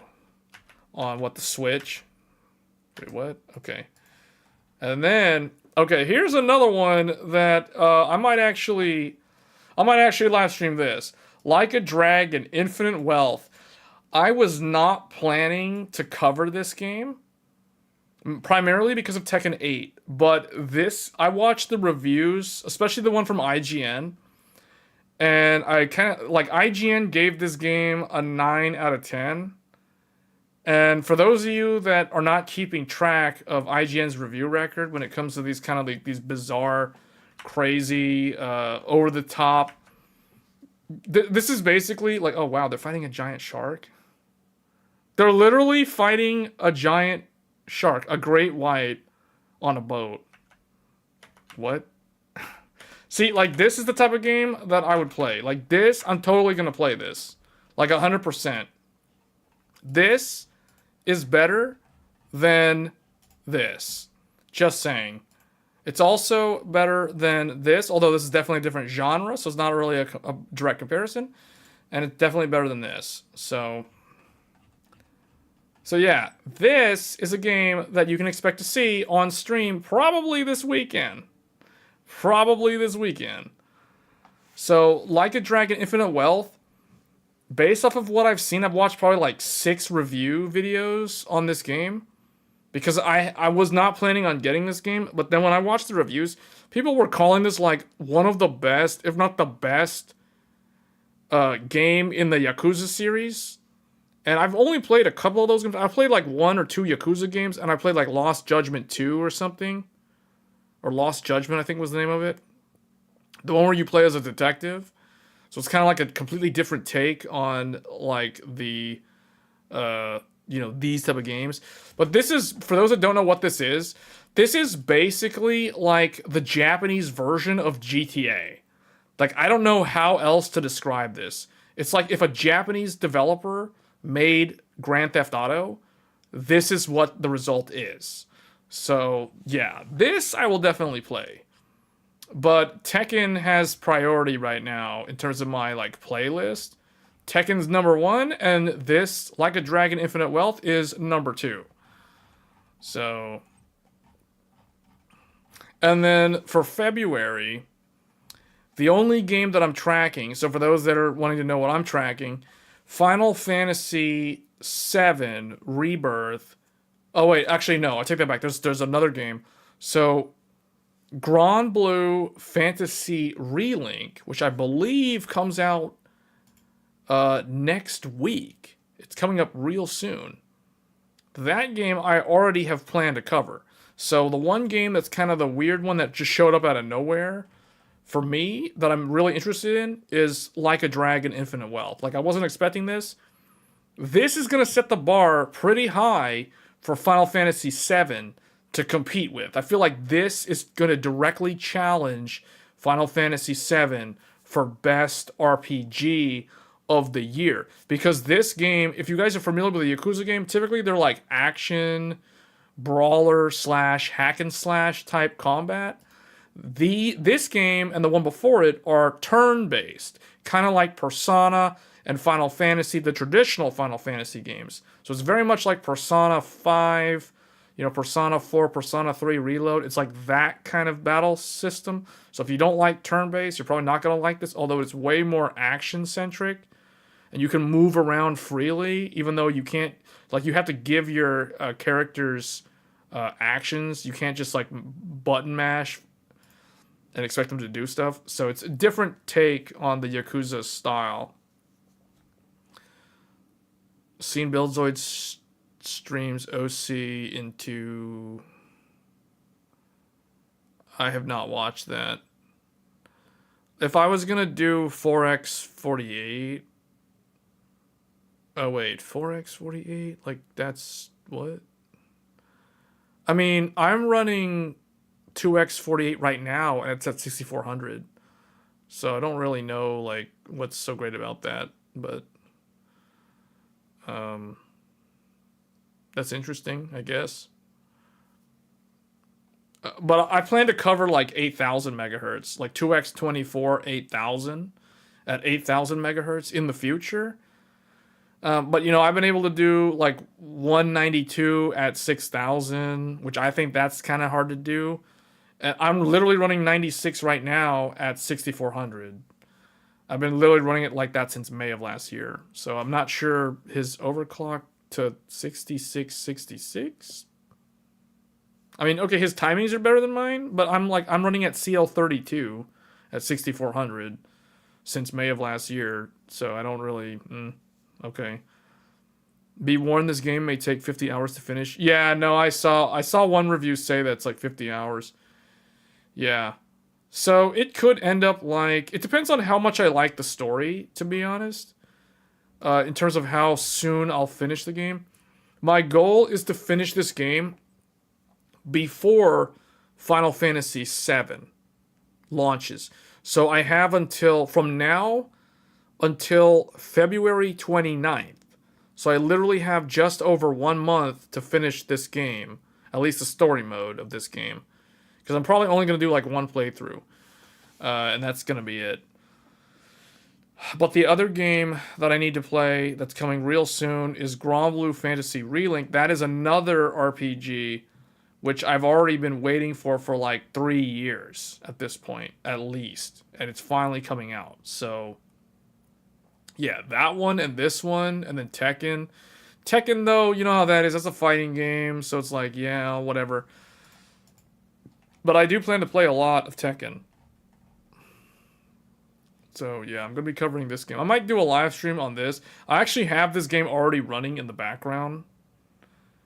Since the stream started, I already have the game loaded up. So, yeah, that's what I plan to do once the stream is over. Unless you guys want to see me play through Tekken on stream.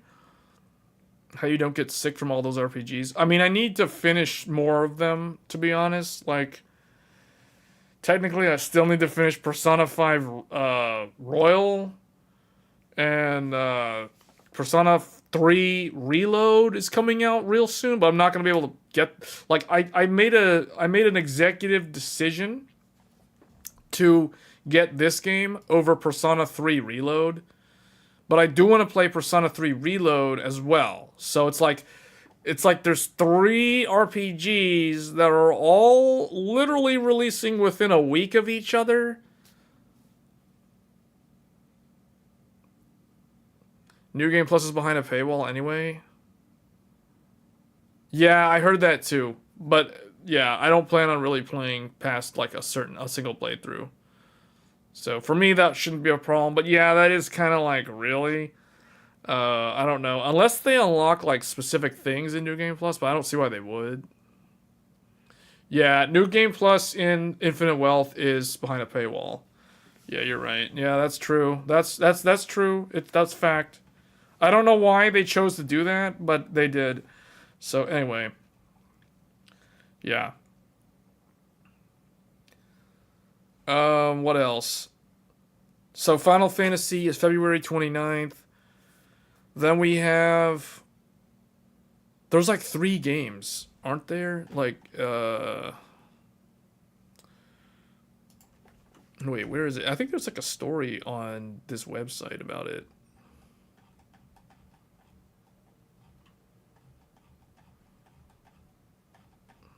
You know what? Hold on. I'm pretty sure... Okay, maybe WCCF Tech has the article. Tekken. Okay, Horizon. Here's another game that's coming out. So this is further on. So, okay, as we go into March, after the Final Fantasy VII Rebirth hype dies down, this game is going to launch in March on PC. Horizon Forbidden West Complete Edition will be coming to PC on March 21st. So I do want to play this game, although I'm not 100% like... I'm not 100% confirmed that I'm going to play this game immediately, although I do think this game will be an interesting one to benchmark because it's going to have frame generation stuff. It's going to support direct storage. Okay, frame generation for benchmarking doesn't really matter, but it has direct storage confirmed. So that means we have another game just like Forspoken that uses direct storage technology.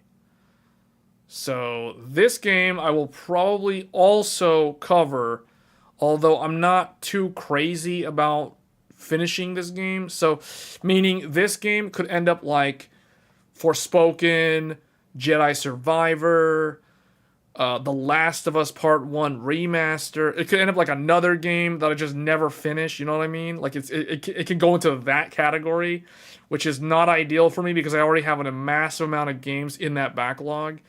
So, Forbidden West, March 21st.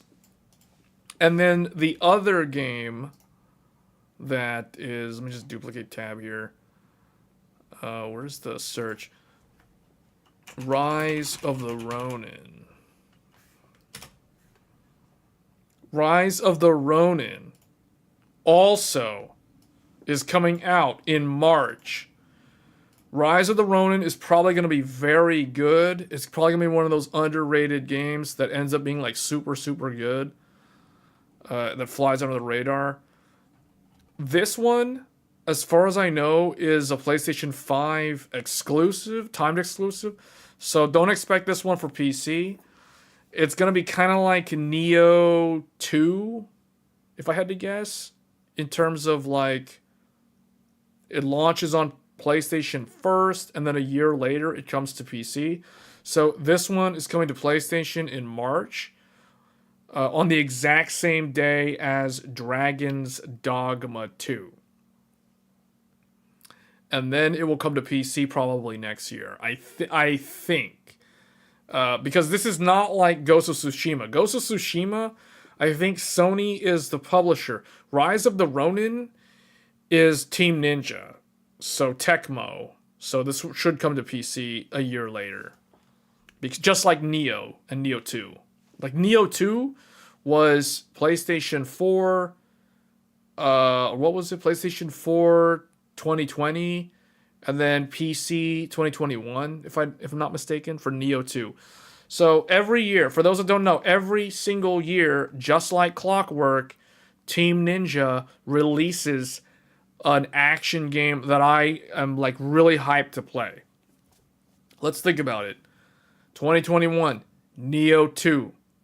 2022, Strangers of Paradise, Final Fantasy Origins.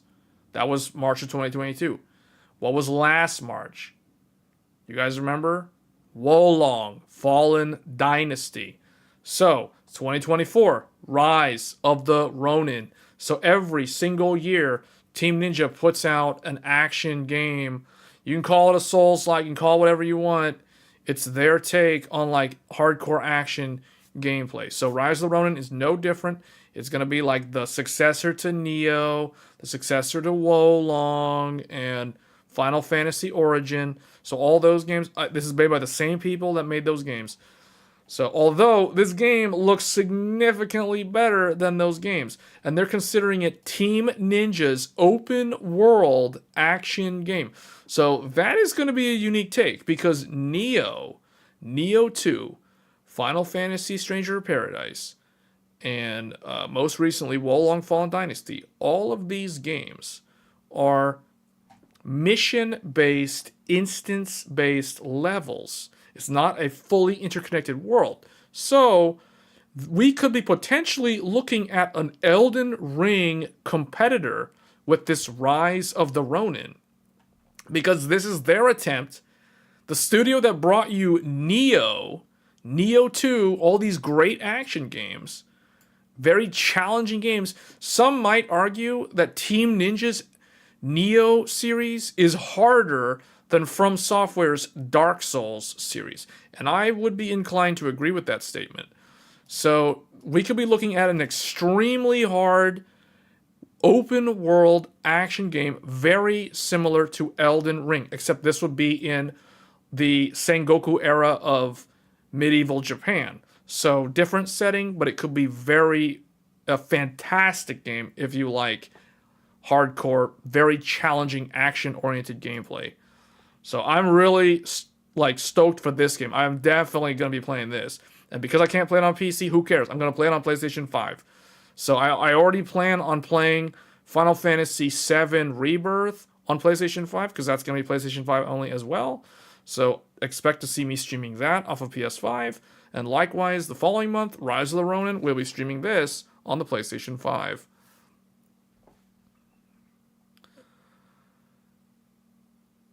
It's really coming in March. Dragon's Dogma 2 is coming out in March. Yes, Rise of the Ronin and Dragon's Dogma 2 launch on the exact same day.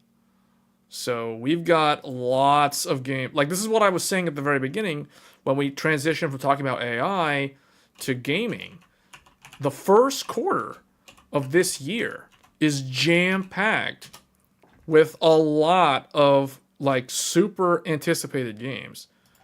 We have Dragon's Dogma 2 launching the same day as Rise of the Ronin.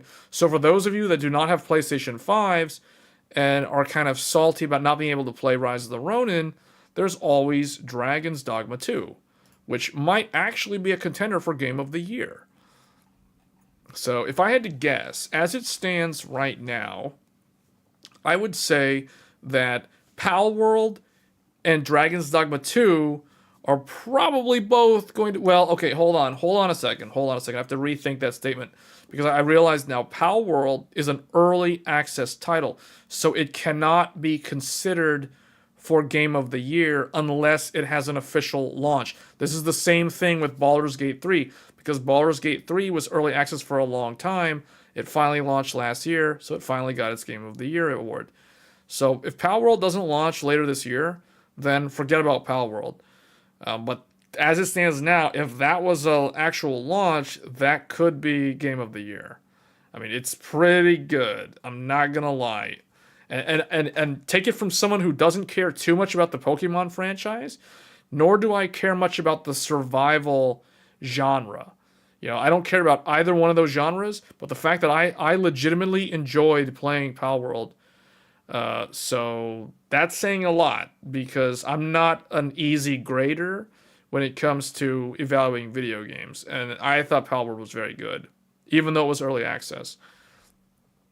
But Dragon's Dogma 2, this game is automatically, like by default, on the list for Game of the Year contenders for 2024. Avatar, the game that launched at the tail end of last year, that game, as it stands now, I think Avatar could also be, but I highly doubt it. I don't think Avatar would be a Game of the Year contender. It has very, very good graphics, but its gameplay loop is not that fun. Like I find Palworld legitimately more fun than Avatar. So yeah, I'll just leave it at that. Avatar is a good game, but Palworld is a better game. And I think the general public would agree with that statement. You just want Ghost on Steam? Oh, you mean Ghost of Tsushima? I still need to finish Ghost of Tsushima. I have the Director's Cut edition on PlayStation 5, and I haven't finished it. That game seems good, but I don't know. I don't know. I'm just not really too into the gameplay. It's fun, and I like the storyline. I like that it takes place while the Mongols invaded Japan, because there's not a lot of games or even film or anything really that talks about that era or the actual invasion of Japan by the Mongolian Empire. Like, it's not really mentioned a lot. So the fact that Ghost of Tsushima takes place during that time frame is very interesting, and it makes it a very original game story. I think Avatar is a better game than Palworld. Yeah, well, I mean, I think the general public would disagree with that statement. If you just look at the numbers, I think the numbers speak for themselves. And let's be honest, the way that the games are going to be ranked are going to be based off of public opinion and a mix of like public opinion and the actual critics. Avatar is good, but I have a feeling that by the time we're at the end of the year, there will be better candidates than Avatar for Game of the Year. I don't think Rise of the Ronin will be a Game of the Year candidate unless this game like is so much better than Neo 2, and if it's somehow more accessible and approachable to combat than Neo 2 was, because Neo 2 was just straight up in your face, insane action. The AI was literally ruthless and never gave you a chance to catch your breath. So it's like you literally, like, okay, in Elden Ring, if you're not paying attention, you can die to a random enemy in like 5 hits unless you're severely underleveled for that area. In Neo 2, you literally can die to a random enemy. Some random like grunt enemy can kill you in 1 or 2 hits in Neo 2 on normal difficulty.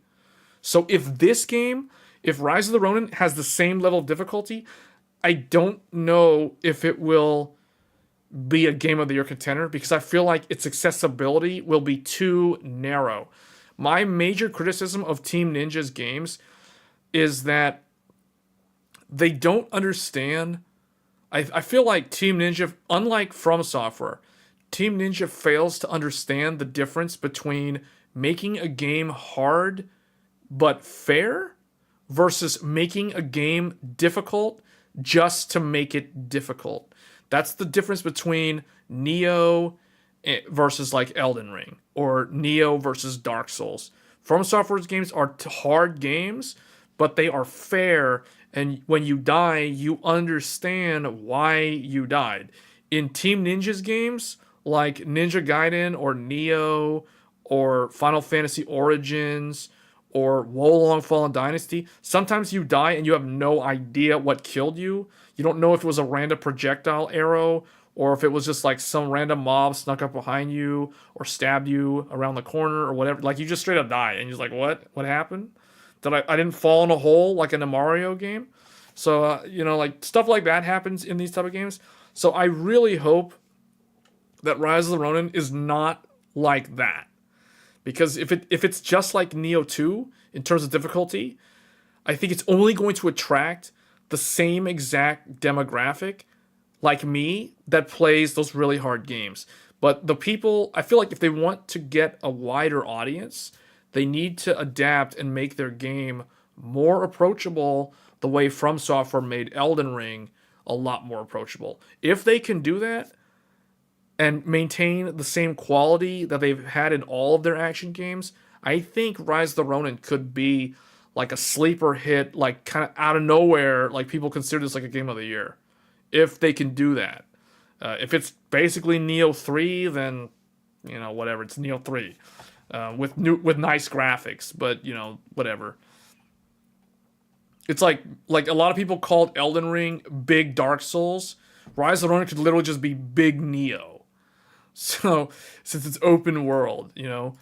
So, we'll see. I mean, it looks like it's going to be really good. Like, if we watch the, here, let me see. Hopefully I don't get demonetized. Hold on.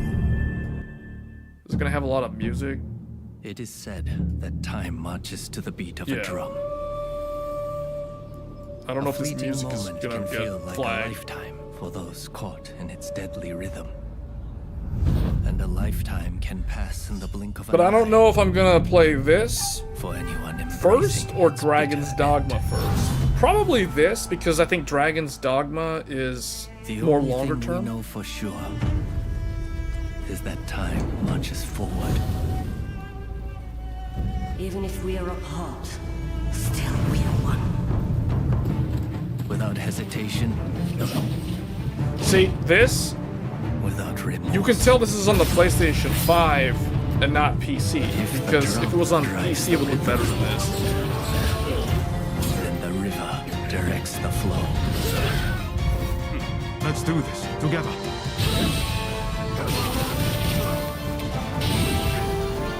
But see, like, okay, it's got all this, like, music that's probably going to get me demonetized, so hold on. So let me mute it. So the thing is, about this gameplay, though, looking at the gameplay, like, just looking at the gameplay, that looks so much like Wolong Fallen Dynasty. Like, the fact that he literally just parried that, like, spear attack with the perfect guard. And then he did a dodge, and then he's using, like, a gun attack. And then, like, this right here, the fact that he deflected the arrow, and what's cool about this is that a lot of people don't know. So notice here, his blade, the katana, is just like it has blood on it. And the archer is shooting a fire arrow at him. So he deflects the fire arrow, and then notice that his sword is now on fire. He just literally used the enemy's fire attack. He actually deflected the arrow back at the enemy, killing the archer. But now he has a weapon buff. He deflected the arrow and basically now has end fire status on his sword. So now he does fire damage as well as physical damage. So he literally used the enemy's attack to buff his weapon. I find this very interesting because I don't think I've ever played a game that has a mechanic like this, where you can literally use the opponent's attack against them in a way. So, but yeah, okay, just now that I think about it, the gameplay might be just the same as, like, Neo in terms of challenge. So, this could end up being just as hard as Wolong, now that I think about it. The combat looks a lot like... So it's like last year it was like Chinese action movie. This year it's like Japanese samurai action movie. That's basically what this is. So now that I think about it, I don't think this game is going to be any easier than Wolong Fallen Dynasty. The fact that they showed like deflecting, perfect timing and stuff, these are sort of the things that, you know, the average casual isn't really going to be good at doing these things. So yeah, that sort of stuff is more like advanced. Unless they somehow dramatically water down the combat, which I don't want them to do. So yeah, I don't think this game is going to be Game of the Year. I think it's just going to be like a really good action game, just like Wolong was last year. But the fact that it's open world, though, I think that's going to be the unique appeal, that's going to make it different from their previous games. So we'll see.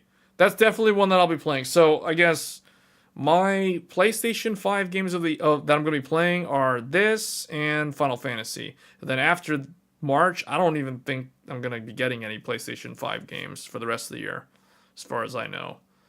So, according to Wiki, Sony is publishing Rise of the Ronin. Oh, okay. Then that changes things in terms of PC release. That doesn't mean that it won't come to the PC. It just means that don't expect it to come to the PC 1 year after the PlayStation, because that's typically how Team Ninja would do some of their games. Yeah, that's a little bit disappointing, but I think it will eventually come to the PC. But it could end up getting stuck just like Ghost of Tsushima and end up on PlayStation like as an exclusive almost indefinitely. So, yeah, I don't know.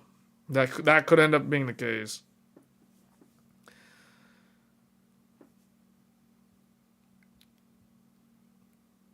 Dragon's Dogma 2 is coming out in March 22nd and is going to overshadow it. They never learned. Yeah, because that's exactly what happened to Stranger of Paradise. I don't know if anybody here remembers Stranger of Paradise.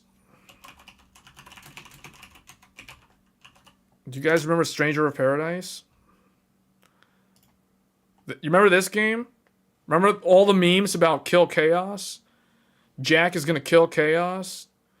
This was Team Ninja's 2022 game that came out in March. So, the problem was... So, you guys remember the story, right? February. Horizon Forbidden West launches on PlayStation 5 as an exclusive. Then, at the very end of February, Elden Ring launches globally on multiplat. Then, a few weeks later, in March, Team Ninja launches Stranger of Paradise Final Fantasy Origin. This is basically a retelling of the original Final Fantasy I, the very first Final Fantasy, with modern graphics. However, because Elden Ring was all the rage in its popularity, not only did Forbidden West get overshadowed, this game also got overshadowed. This is just the Chaos game. Yeah, you know. Like, I'm not going to play any trailer footage because there's a Frank Sinatra song that plays. Basically, My Way plays in the trailer, and I will 100% get demonetized if I play that trailer. So I'm not going to play that trailer. But yeah, this game is literally an internet meme. The Chaos game, that's a good name for it. This was their 2022. Then last year was Wolong Fallen Dynasty. So it seems like Team Ninja has a pretty good cadence of... You can expect them to release an action game literally every March. They've been doing this since 2020. And yeah, that's a pretty good track record, considering how long it takes these companies to develop these games now. So, I actually liked this game. This game was actually a lot of fun. I liked it a lot. I completed it.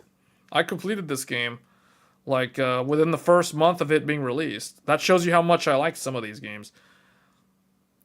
One of my favorite Elvis songs. Oh, My Way? Yeah, My Way. Man, I wish I could play the trailer. The trailer, the song My Way by Frank Sinatra lines up with what they show in the trailer, lines up with that song so well. It's like whoever chose that song for the trailer of this game, they must have listened to a lot of songs, because there were not a lot of songs that would fit with the footage that they were showing. So that's why I still remember. It was so memorable. Probably one of the most memorable video game trailers ever because of the Frank Sinatra song. But yeah, Rise of the Ronin, Dragon's Dogma. These are the big games for March. And then we've got Persona 3 Reload. Although as much as I want to play Persona 3 Reload, I still need to finish Persona 5 Royal, and I just don't really have time. We got Infinite Wealth, Tekken 8, and then Grand Blue Fantasy Relink, and then Final Fantasy 7 right after that. So that's 4 games. Then Horizon Forbidden West, followed by Rise of the Ronin and Dragon's Dogma. We're talking like 7 games that I have to play within 3 months. 7 games in 3 months. Like, that's a lot.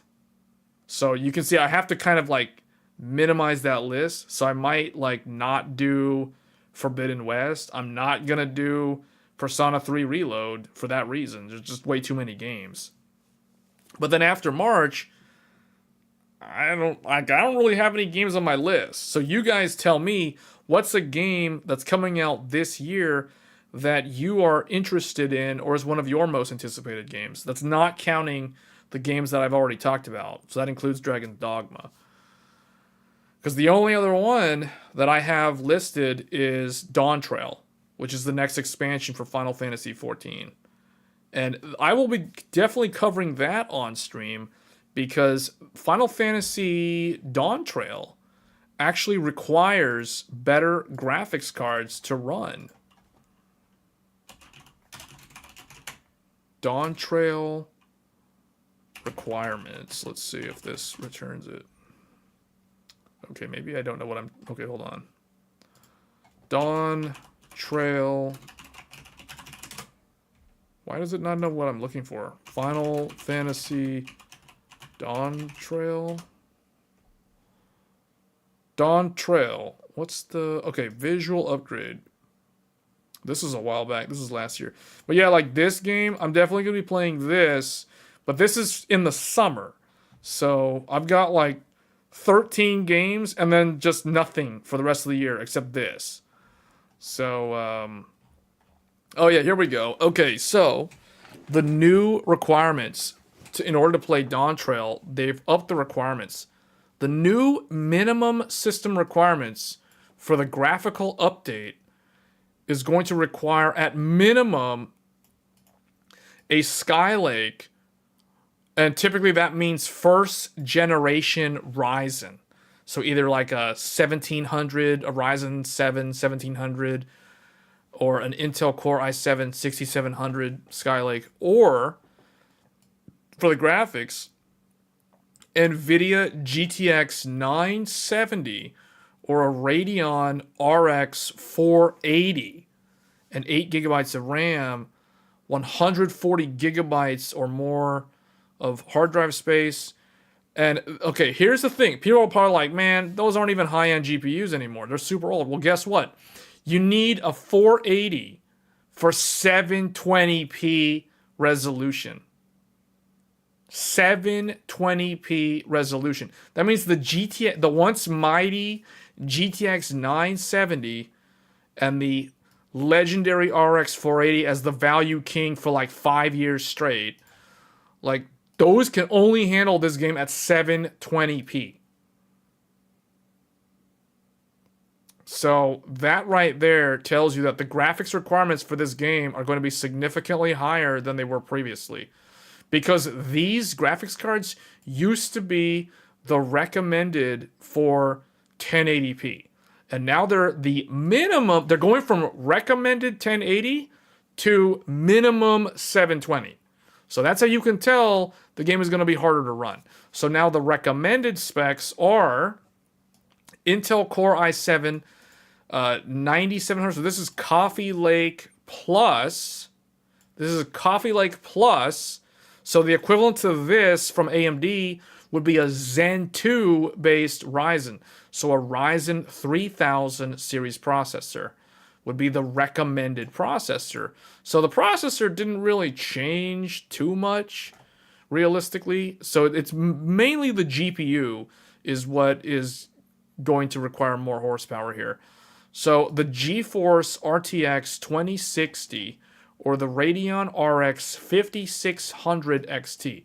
And that is going to be for 1080p resolution.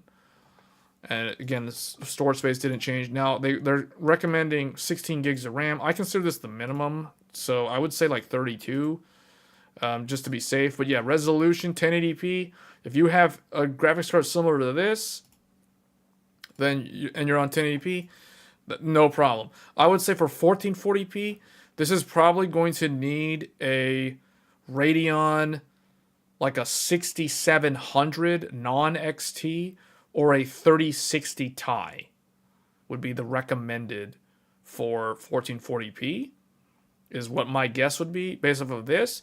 And then for 4K, you would need either an RTX, maybe a 3080, or a 6900 or 6800 XT for 4K 60 at this game.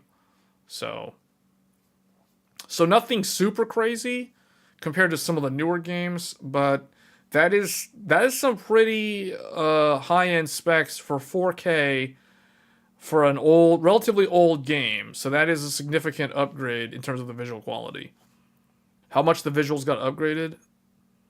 Yeah, they've got footage. I don't think there's any on this. This article's old though, so I think they have a newer one. Hold on, do they have this one? Oh, this is 1 week ago. WCCF Tech's most anticipated expansion of 2024. Oh man, I didn't even think about this. Elden Ring, Shadow of the Erd Tree. The much awaited DLC for Elden Ring is also coming this year. Well, okay. I hope that comes out like sometime in Q2 would be perfect. Or maybe Q3. I don't want this to come out in Q1. Please do not launch in March. Don't bring this to the market in March or February. It's just too much. I can't take it. It's just too much. There's just too much. Please put this in like April, May, June. Well, I don't know about June. Put this in like April or May, and if not then, like August or September. Please. Please, From Software. It's saying early 24. Oh no, that could be Q1. Oh no, it could be the end. Oh man. Wait a minute. Is it really coming out in early 24? Man, this takes priority over every other game. This literally overrides, if this comes out, my whole list, my whole stack of games, literally everything like moves down, and this thing literally goes to the top of the list. This will displace Final Fantasy VII. Like this game will override Final Fantasy VII's priority on my list. Like this DLC chapter will override every single game on my list. Comes out tomorrow. Comes out midnight. Oh man, well then we're gonna be doing a live stream on that if that's the case. But yeah, like I have been waiting for this for like over a year because I thought From Software would launch this like about a year ago because Elden Ring was what, end of February 22. Now it's like we're about to go into February 24. So if it launches in February, I can totally see them doing that. I think that would be a dumb choice on their part because that, you know, like, because they're a Japanese developer, they know that Final Fantasy VII is coming out in February. So they don't like to directly, like, interfere with their competitor, if that makes sense. So they probably do, like, see, I don't know. March is going to be weird, too, because Dragon's Dogma 2 is more of a threat. Well, not a threat. I say that like it's a threat. It's not a threat, but it's like, if they're vying for gamers' attention, you know, why would you launch your game or your DLC right when a big game is coming out? You know what I mean? Like, it'd be kind of dumb to launch this near like Final Fantasy VII or Dragon's Dogma, because that would be just stupid. Like, why would you do that? Although they might not care, and they might just do it anyway, because they're from software, so who knows. Comes out midnight, didn't you hear? Yeah. I kind of think this is... I hope this is not like Q1. Please don't be Q1. April, that's fine. But please, From Software, don't bring this game out in Q1. Like, I'm asking you. Or if they are going to bring it out in Q1, bring it out, like, in the first half of February. Like, bring this out within the next 2 weeks. Don't bring it out when Final Fantasy VII is coming out, when Dragon's Dogma is coming out. That's very poor planning. That's just not good, schedule-wise. So, okay, let's just read through this. Fans of From Software games are an avid bunch. Yeah, let me tell you, there's a bunch of people who are, like, really, really angry that Baldur's Gate 3 won Game of the Year, because in their minds, Armored Core 6, Fires of Rubicon, was Game of the Year 23. No matter what anyone says, they strongly believe that Armored Core 6 was the best game of 2023. Better than Baldur's Gate, better than Zelda, better than Alan Wake, better than, like, all of the above. Like, straight up. So, and they are, so when they say are an avid bunch, that is not a understatement at all. And they've been starving for information about Elden Ring ever since they finished the base game in 2022. The Japanese studio finally unveiled Shadow of the Erd Tree in late... Wait, that was so... Oh, but that's like... That was so long ago. And there are rumors that it could launch around the same time this year to coincide with the 2nd anniversary of Elden Ring. Yeah, that's why I'm thinking, like, if they're going to launch it, please launch it, like... Give me at least 2 weeks before Final Fantasy VII. Like, don't bring it out at the end of the month, because that's when Elden Ring launched. Elden Ring was, like, at the very end of February 22. And you know what's coming out the very end of February? Final Fantasy VII. Other rumors point to an April... Okay, that I like this. This is good news. Other rumors. Yes, believe the other rumors, because other is always better. Okay, whatever the case, Shadow of the Erd Tree isn't far off, so the first official details should be coming soon. Yeah, oh, well, okay. So it looks like it's going to come in the first half of the year. I think Hogwarts Legacy was the best game of last year. I mean, it definitely should have been on a list for something, you know, like Diablo 4, Vessel of the Hatred, Fall 24. Okay, so there's something coming out in the fall, but that's a ways off. Destiny 2, The Final Shape, June 4th. Oh, this one already has a release date. Okay, Final Fantasy XIV, Dawntrail. I will 100% guaranteed be playing this game when it comes out. 100% guaranteed. You've heard it here first. I will be covering Dawntrail. We will be benchmarking a whole bunch of GPUs. As soon as... The nice thing about Final Fantasy XIV, they have very, very good benchmarks. You do not need to download the game. You do not need to have a subscription at all. The benchmark for Final Fantasy XIV is always a standalone application which has the character creator built in. So you can create your character. You have full access to all the different races, all the different genders, whatever. You can create your character. You can choose their outfit, all that stuff. And then you can run the benchmark and see how they are rendered in the different various game environments. So they have one of the best benchmarks that I know of. So I can't wait for the Dawntrail benchmark. I will be benchmarking 3080 Ti, 3090 Ti, 4090, XTX, XT, 6950 XT, and a whole bunch of other GPUs like Intel A770 is going to be on this list. A750, 7600, 6700 XT. I'm going to be doing a massive benchmark video for the Dawntrail benchmark because very few, I guess Gamers Nexus only started covering Final Fantasy as a benchmark as of the last expansion. They used to never benchmark Final Fantasy until enough people, myself included, complained to Steve and said, hey, Steve, you need to include Final Fantasy 14 because it's an MMO, so it's a good CPU bottleneck, and it's also a good GPU test compared to some older MMOs like World of Warcraft. So Steve was like, okay, fine, we're going to add it to the list. And you know what I said? Thanks, Steve. So that's how they got Final Fantasy in there. Enough people complained, and they finally added it. But I'm going to be doing a big benchmark video series. I don't know how I'm going to structure it yet, but you can expect when the Dawntrail benchmark drops, and you know it will drop at least about 2 months before the actual game launches. So it says summer 24.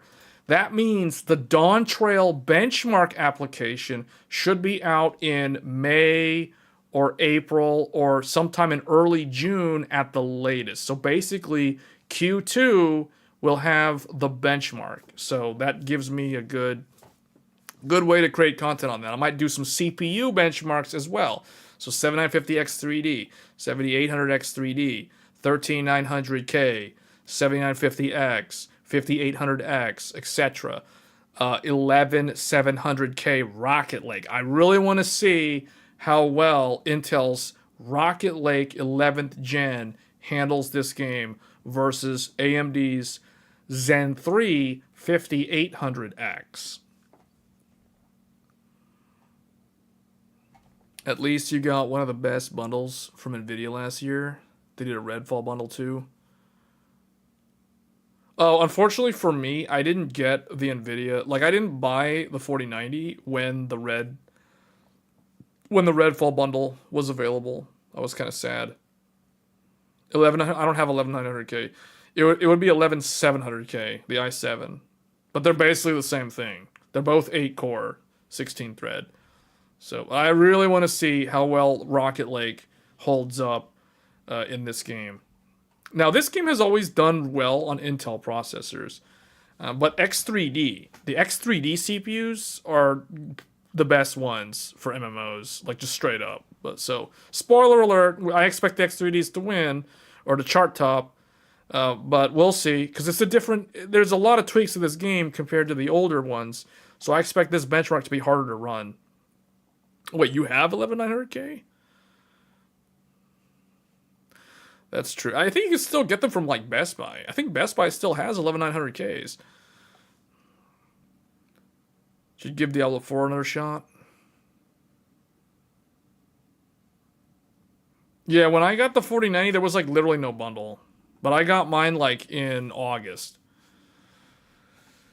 World of Warcraft The War Within. Oh, wait, WoW is getting expansion? Wait, WoW is getting an expansion? Oh, that's right. This is a year of the WoW. This is not the year of Final Fantasy. Because Square Enix was dumb and they messed up during the pandemic. Oh, man. Final Fantasy messed up. They bled over into WoW's year. But this is late. Wait, this is late summer. Oh, man. This is going to be like 2019 all over again. For those that don't understand the reference, 2019, Shadowbringers came out. So I literally played Shadowbringers for like a month and a half or 2 months. Then, literally after the second, or like after a month and a half of Shadowbringers, WoW Classic launched. So I immediately jumped to WoW Classic. And I did all the way to level 60. I ran the Molten Core a couple times in my guild. And then I realized, you know what, guys? This is just, I mean, okay, I've lived the nostalgia of Blackrock Mountain, doing Scholomance, the Scarlet Monastery stuff on the leveling from like level 33 to like level 44. You just spam Scarlet Monastery, you know what I'm saying? Like, I relived all the nostalgia of WoW Vanilla in WoW Classic in 2019. And then after that 1 month or two, I quit. And that was it. That was it. So I don't know if I'm gonna play this, is what I'm saying. Like I haven't played like retail WoW like legitimately. I've not played WoW since Mist of Pandora or so, or it's been so long. I didn't even play Warlords of Draenei, so it's like I don't even remember. Like I don't remember. I know it's probably like Cataclysm or something. But anyway, yeah, that's cool. I mean, technically this is their year because Square Enix is supposed to be odd numbered. WoW is supposed to be like Final Fantasy is an odd numbered year. Man, this is just like AMD's GPUs. AMD Radeon is basically Final Fantasy 14 to the same way nvidia GeForce is World of Warcraft. Like that's literally the analogy. You know what I mean? Because think about it. Even numbered years are typically nvidia years. They're also World of Warcraft expansion years. Think about when World of Warcraft expansions come out. When did Wrath of the Lich King? 2008. Cataclysm? 2010. What was the one after that? Warlords of Draenor? Was that 2012? Or was that Mist? I think Mist was 2012.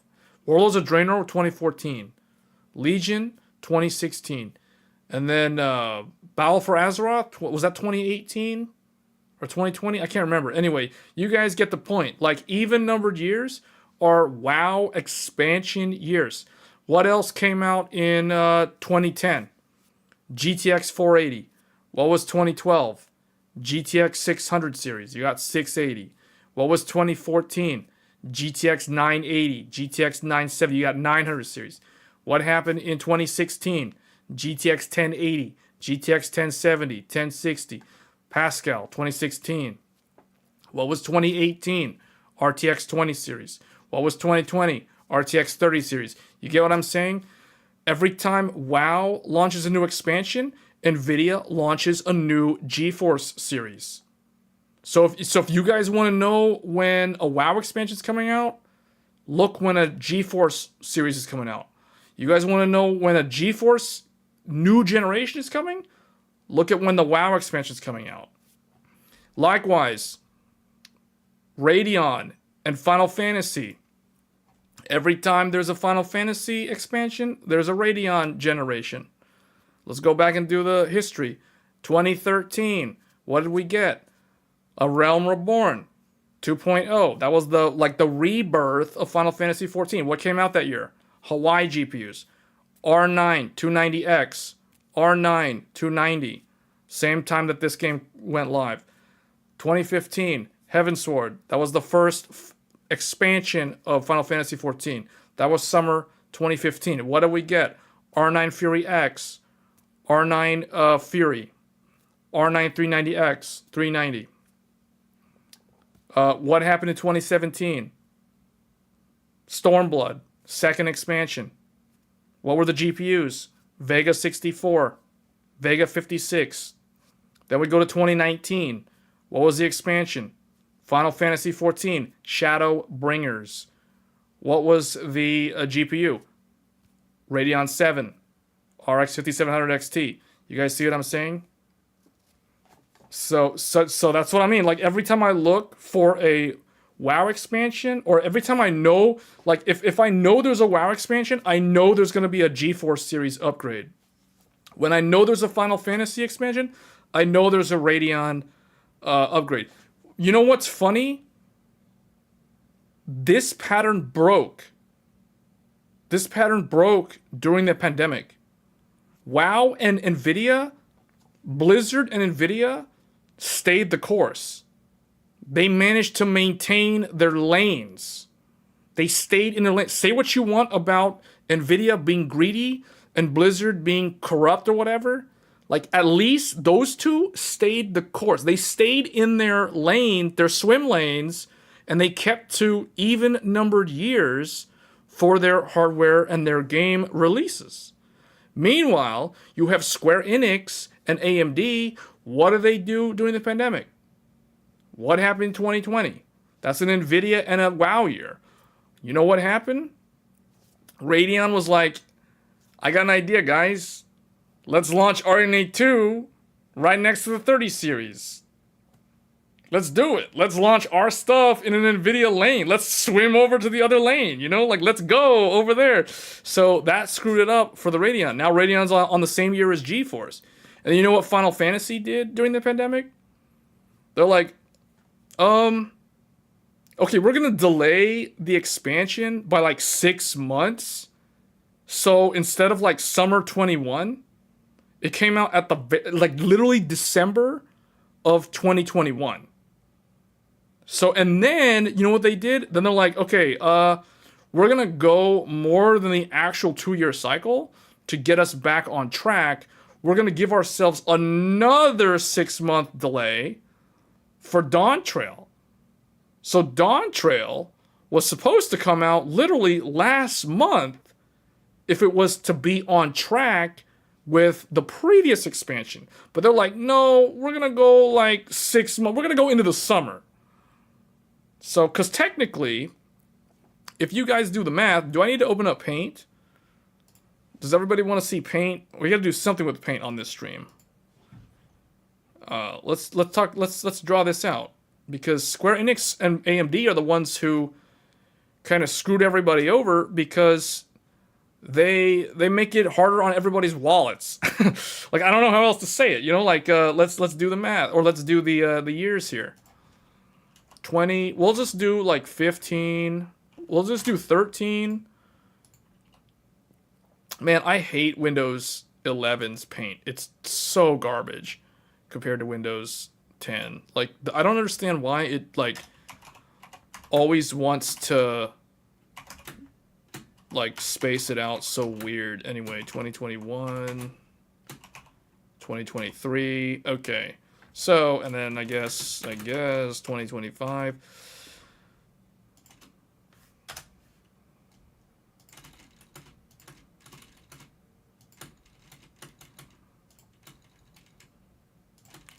Okay, so it's very easy, guys. Like, if you don't want to listen to like hardware leaks and all that kind of stuff, and you want to know when new hardware's coming, just look at when a WoW expansion's coming out, or when a Final Fantasy 14 expansion's coming out. There's a good chance that you're gonna get like an RTX generational upgrade that same year. I mean, as I've just proven. So if we go back here, we'll just say FF14 for Final Fantasy 14 2.0. This is A Realm Reborn. I don't need to say that. Well, okay, let's put the names. A Realm Reborn. What came out from AMD? Radeon 290X.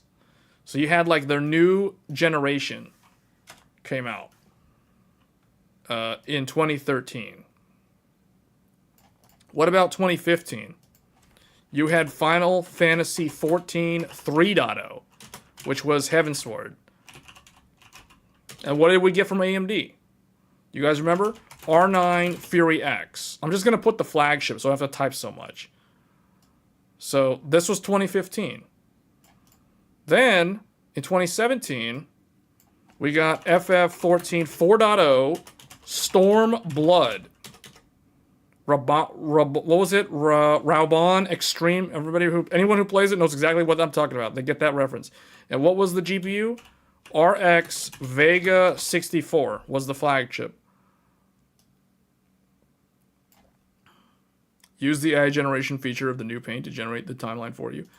Yeah, well, what I really need to do is I need to save just the timeline as a template. That's what I need. I keep forgetting to do that. And then 2019 was FF14 5.0 Shadowbringers. Probably one of the best expansions, to be honest. Shadowbringers. And then we had, what was the GPU?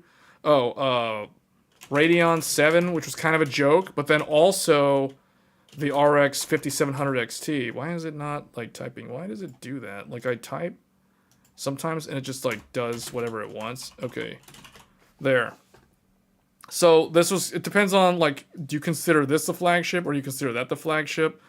Realistically, the 5700 XT is what launched right around Shadowbringers, so that's really the one. Because what's funny is this was a summer launch. This was a summer launch. This was a summer launch. This was a summer launch. This was a summer launch. This was a summer launch. They literally launched right next to each other. This was a late summer, early fall. This was a late summer, early fall. So they kind of like follow each other almost exactly.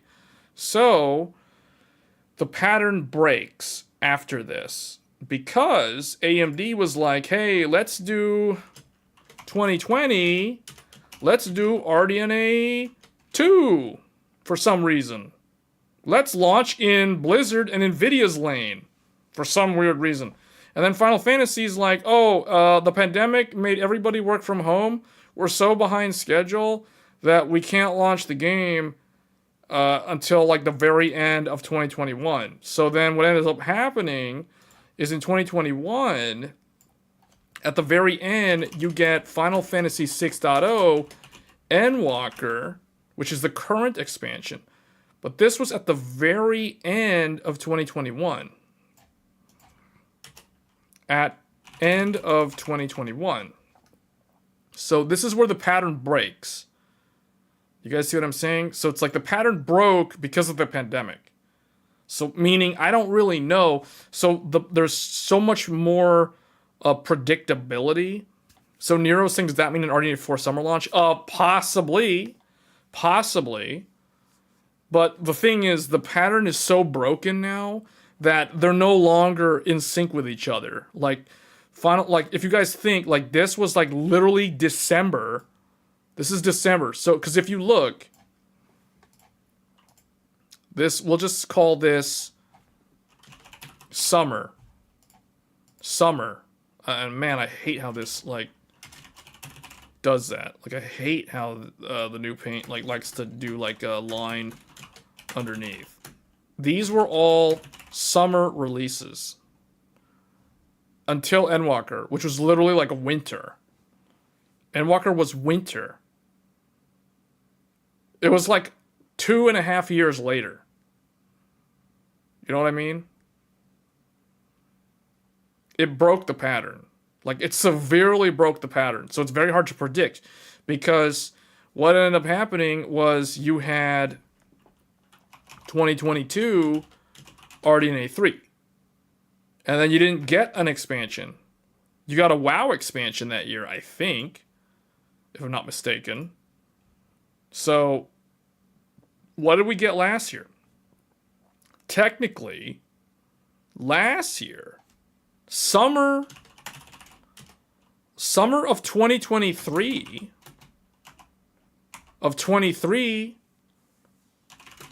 was supposed to be FF14 7.0 Dawntrail. Now you guys see why I'm saying it's like literally going to be a whole year late? Because they're supposed to be odd-numbered years. But yet they're bringing this to a whole year later. Summer of 24. Dawntrail. So what does that mean? Does that mean RDNA 4 is coming soon? I don't know. Let's put it this way. If RDNA 4 is not going to go for like a flagship competitor, if it's going to be kind of like 5700 XT, just like when 5700 XT launched with Shadowbringers in the summer of 2019, the RDNA 4 thing could literally be like another 5700 XT sort of thing that launches in the summer with Dawntrail. I would not be surprised if that happens.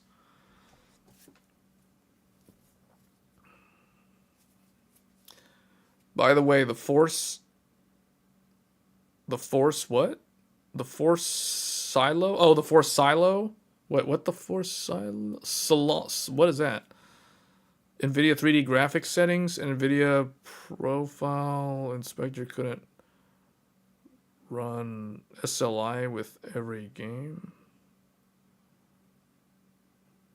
If you still have Windows 10 PC around, you could grab the old paint from there. Oh man, really? Wait, really?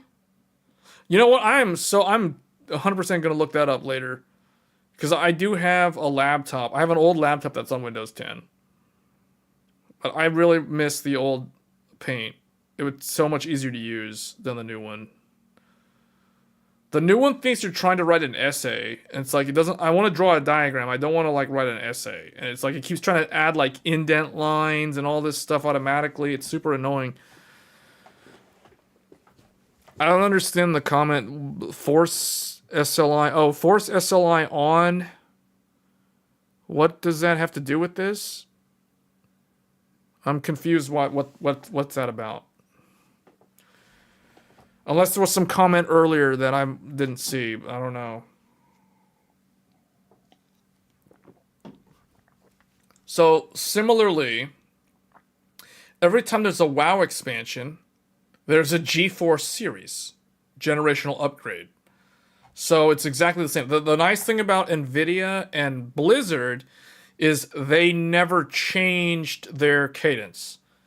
They've more or less stayed on track. Whereas these two companies, AMD and Square Enix, literally fell off the railroad and basically got back on the wrong side of the road, and now they're like right there with nvidia and Blizzard. It's like, hey guys, we're here in two now. Yeah, we're on the even year train with you guys. Yeah. So like there's like nothing in the odd years. So you know what that means? Odd years are very boring years if you're someone who likes computer hardware and you play like the only two good subscription-based MMOs. Like that was a really weird comparison, but I mean it's the truth. You got to put it in diagram mode. There's a diagram mode.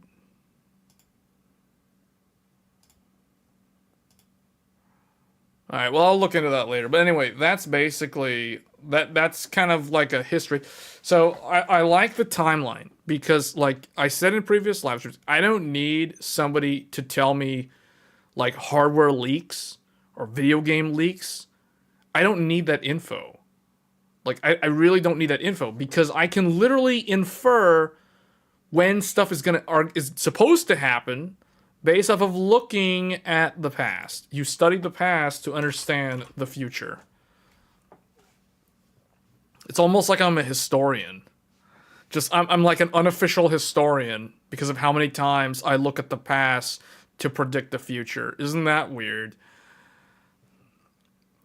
7800 XT, Navi 32 came out September. So if RDNA 4 released for the summer, that will be kind of a short time for RDNA 4 after the wrap up of RDNA 3. Well, not really, because okay, I think I should preface one thing, and when I do these comparisons, I'm always talking about flagships. I'm always talking about the fastest GPUs, or I guess the fastest, let me reiterate that. I'm talking about when AMD introduces a new generation. You know what I mean? So it doesn't have to be... I mean, yeah, RDNA 4, technically, if we go by this pattern, RDNA 4 should launch around Dawntrail's launch. Like, that's actually... That is correct. Like that's how it should be in terms of predicting the lineup of these, just off of all of these. like really, that's a lot of evidence. You know, that's a lot of data right there. So, but really, what it is I'm going as far back as when the game started because I don't consider 1.0. The reason why we have to consider 2.0 and forward is because the development team that worked on this game also worked on all these others.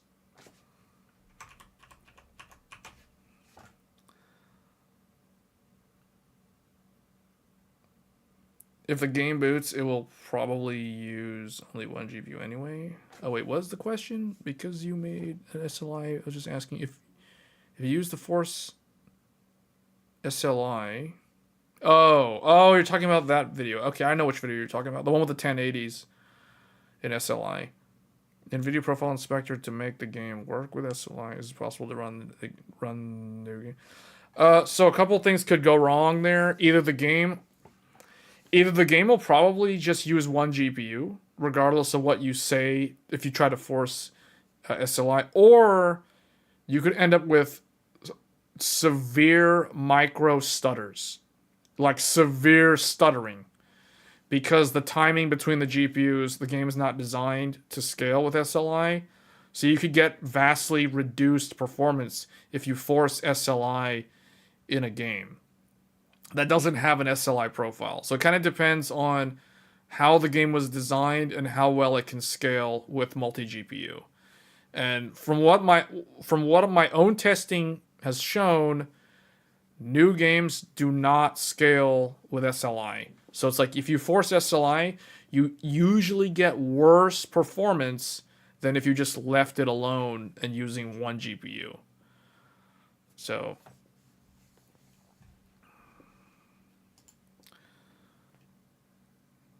but anyway, that's pretty much the extent of it for the live stream. Okay, I'm just glad I was able to use Paint for something, because I actually wasn't intending to use Paint at all this live stream. So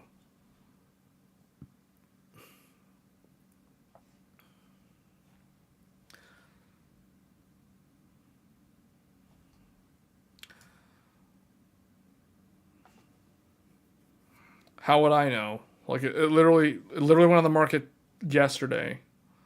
I have no idea. I don't think that it's going to sell significantly better than the 4070 Ti. I mean, it might. Possibly. I don't know. Are you going to join VC? No, I'm probably going to play Tekken 8. In fact, Tekken 8's literally been up and running the whole time. Like, the game has literally been running in the background the entire time. I just muted the sound, because I've been waiting to play this.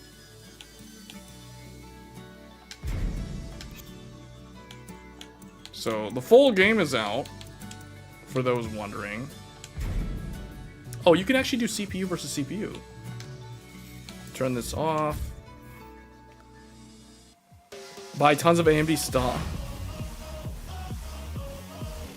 Man, that's probably super loud. Hold on.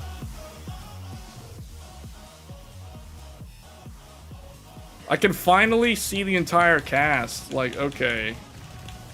This game has more characters than... Does this have more than Street Fighter did at launch? I don't know.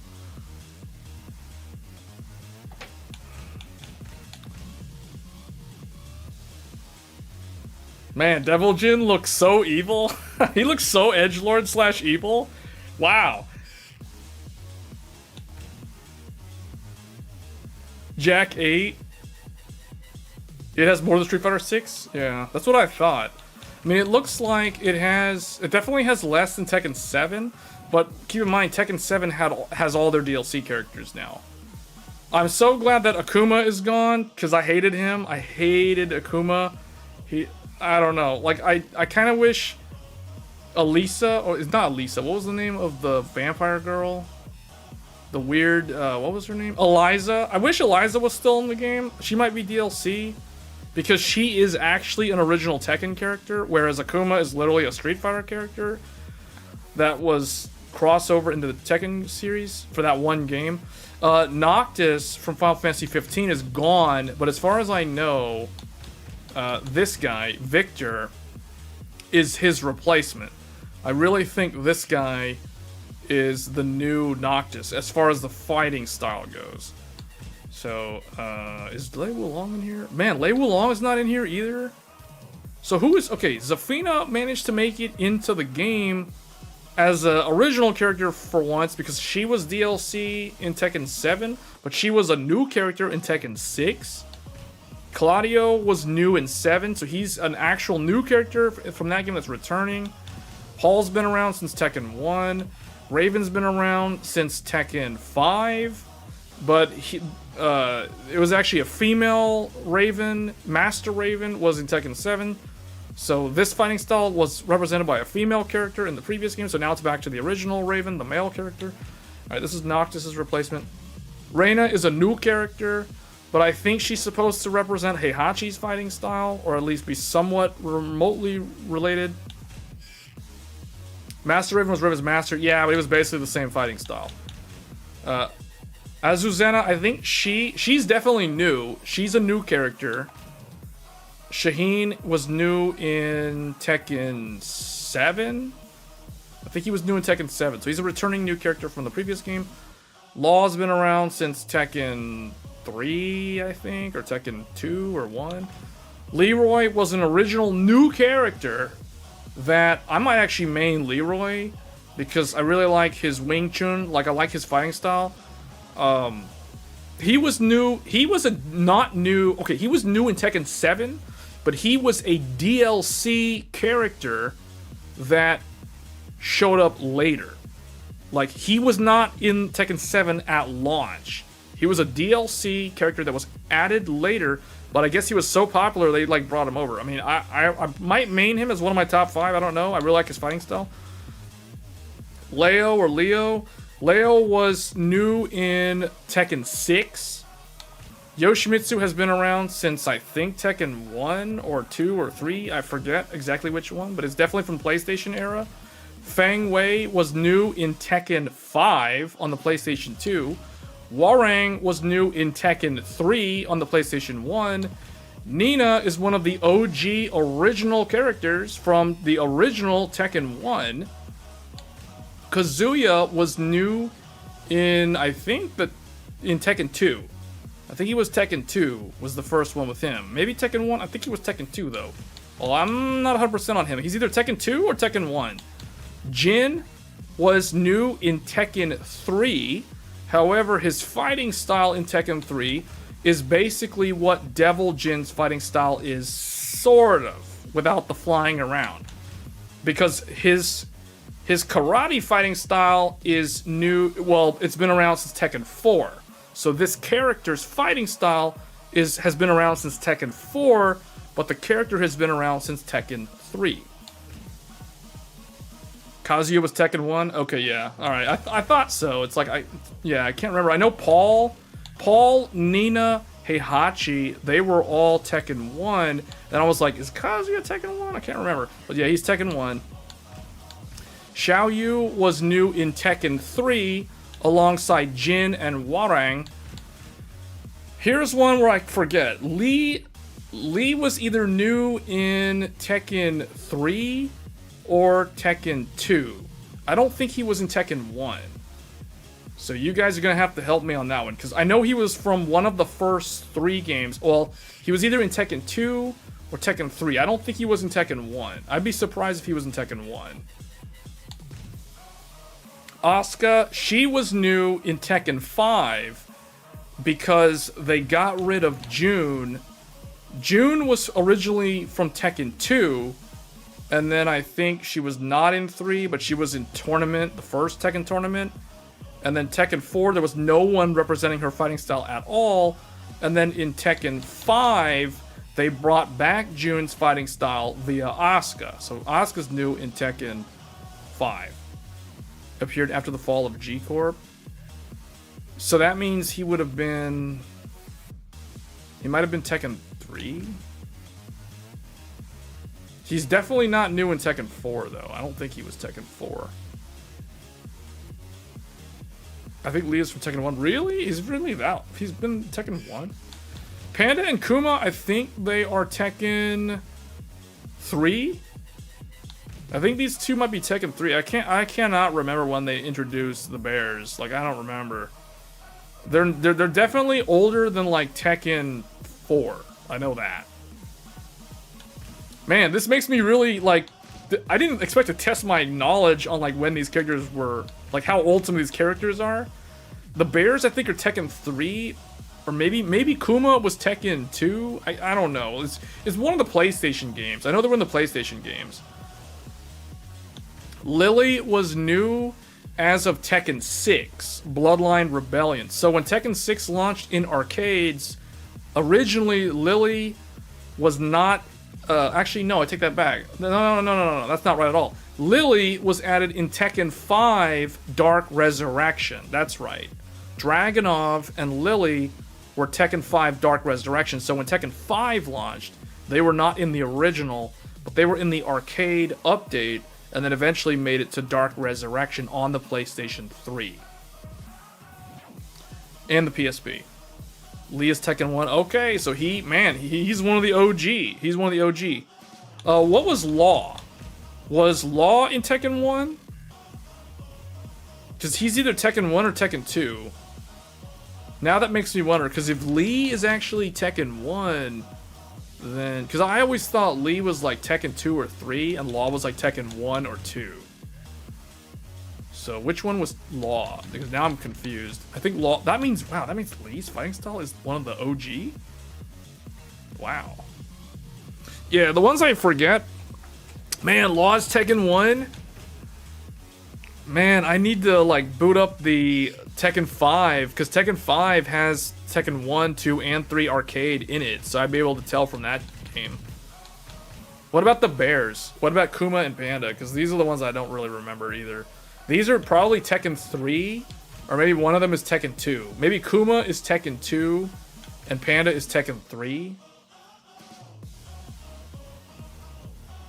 I don't know. Kuma is from the first game? Kuma's in Tekken 1? What? They had a bear in the very first Tekken? Man, Kuma's OG? What? I didn't know. Man, okay, wow. Lee and Kuma are in the very first Tekken? Okay, yeah, Panda, I know that makes sense. Yeah, and now that I think about it, Panda has to be Tekken 3 because Xiao Yu was also new in Tekken 3. Jin, Xiao Yu, and Panda were all Tekken 3. So that makes sense. So Kuma is Tekken 1. So wait a minute, who's new? Okay, that means June. June is Tekken 2 then. She's like the only character from Tekken 2 that was new? Oh, unless King was Tekken 2, and Brian Fury might have been Tekken 3 or Tekken 2. Because I don't think they were original. So anyway, let me keep going through the list. So Lily was Tekken 5, Dark Resurrection. Elisa was Tekken 6, Bloodline Rebellion. So she was not in the vanilla arcade version of Tekken 6. She was added later on, and she was in the console release of Tekken 6. Same thing with Lars. Lars and Elisa, they both debuted in Tekken 6 Bloodline Rebellion. June, I think, was Tekken 2. I don't think she was in the very first Tekken. Devil Jin was Tekken 5. And it was basically an attempt to bring back Jin's Tekken 3 fighting style. So that's the difference between Devil Jin and Jin. Jin is Tekken 4's fighting style. Devil Jin is Tekken 3's fighting style. And then Jack 8 is Tekken... No, maybe he's Tekken 2. I think he might be a Tekken 2 character. I'd be surprised if he's Tekken 1. Man, all these, like, really... I can't believe Kuma is Tekken 1. That's crazy. Kuma is Tekken 1? Kuma's been around since Tekken 1. I'm gonna say Jack might be, like, Tekken 2. But I wouldn't be surprised at this point if he's Tekken 1. Jack has been getting a +1. Oh, okay. Yeah, that actually makes sense. Yeah, you're right. Yeah. Wow, okay, so he's one of the OG. Is King Tekken 1? King might be Tekken 2 then, right? I know Steve is Tekken 4. Because Steve and Christy and Marduk were all Tekken 4. And what's funny is Steve's the only one that managed to make it back into Tekken 8. Christy was a reskin of Eddie's fighting style. Eddie was Tekken 3, Christy was Tekken 4, and now neither one of them are in the game, although Eddie's coming back as DLC. King and Armor King. King and Armor King both are Tekken 1? Man, what is Tekken 1? Tekken 1 have that many characters? I always thought Tekken 1 only had like 9 characters. Wait a minute. So wait, 1, 2... 3, 4, 5, 6. What is it? 7, 8, and Heihachi's 9. Oh, I know, Paul, 10? Wait a minute. So is Law in Tekken 1? Is Yoshimitsu in Tekken 1? Maybe these guys are the Tekken 2. Like, who are the new guys in Tekken 2 then?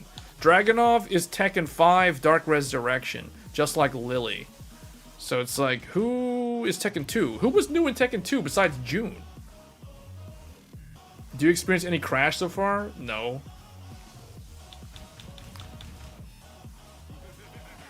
Brian Fury is, oh man. So the only ones that I don't know are these two.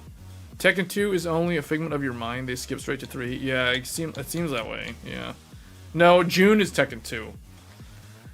I know for a fact June is Tekken 2. She cannot be in Tekken 1. She's got to be Tekken 2. The question is, what game are these two in? Like Brian and Yoshimitsu. Those are the ones that I don't know. Alright, anyway. Yeah, I don't know. You guys have got to tell me, because I forget. June is the only Tekken 2 character here. So that means Brian and Yoshimitsu are Tekken 1? Or are they Tekken 3? I think Yoshimitsu's been in every Tekken game. Here, speaking of rivalry. Brian's Tekken 3? Yoshi's 1, Brian's 3? Okay. Yeah, that means Tekken 1 had like 9 or 10 characters. Man, that's a lot for such an old game. Wow.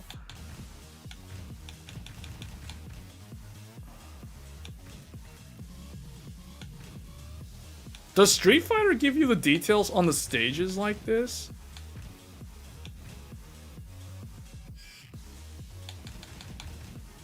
Descent into subconscious? Get ready for the next Unless you want Alex Roger back. Oh, please, no. No. No. No. They don't need to come back. We don't need Tiger Jackson and those guys either. Oh, I need to fix the buttons. Because I don't think the... Let me see. Yeah, no. So... Wait, I don't need that. I need this, this, and then this would be that, and this. And I don't need special style. Alright, let's see if I remember how to do anything with this guy. I haven't played this guy in so long. Oh, man.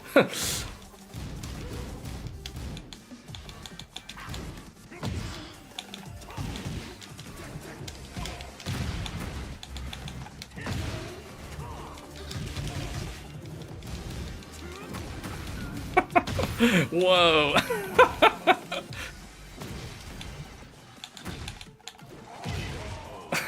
Wow.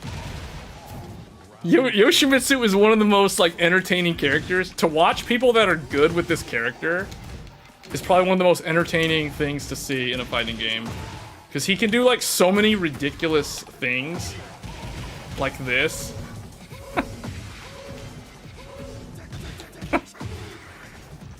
Tekken 1 had 17 characters?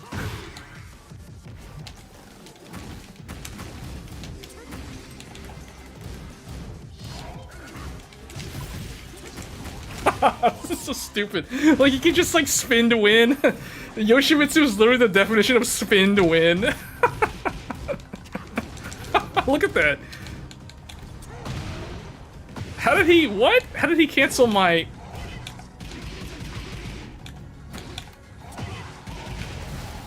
Oh, the ground broke. I didn't expect that. This is all new to me.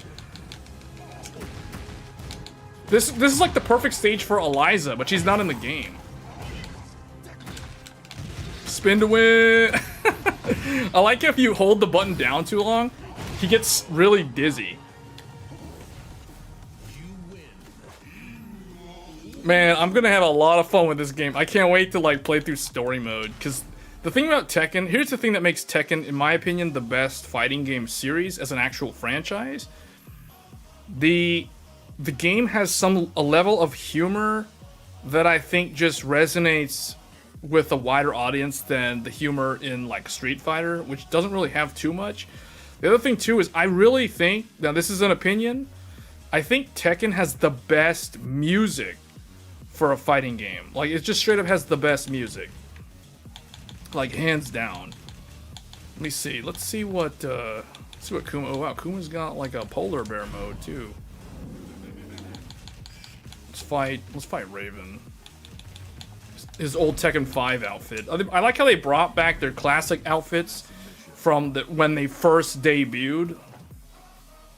Like, when I see that outfit of Raven, I immediately think of the Tekken 5 outfit. I think of Tekken 5, just in general. Fighters Mega Mix from Sega had 32, including a car. Man, really? What was the, I like how they gave him Heihachi's outfit. I don't even know what I'm doing with this thing. I don't know how to play Kuma at all.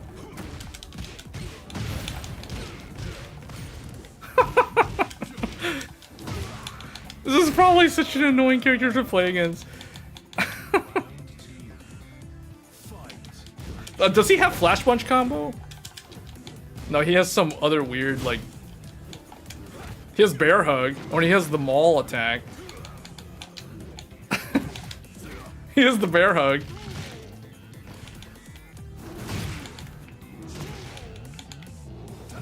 Wow. Wait, he has Heihachi's thing. They gave him... This is new. I don't remember him being able to do Heihachi's move. That's... What? That's a heat engage?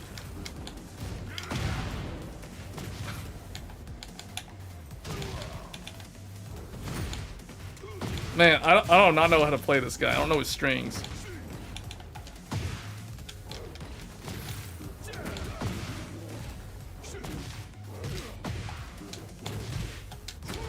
Oh, uh-oh.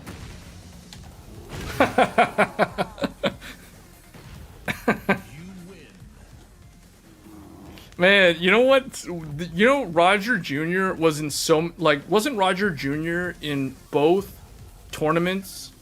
And he was new in, like, Tekken 3 or 2? No, I think he was Tekken 3. Roger Jr. was Tekken 3, and I think he was in 5. I don't know if he was in 6. He was in both tournaments, though, like, of the tag tournament games.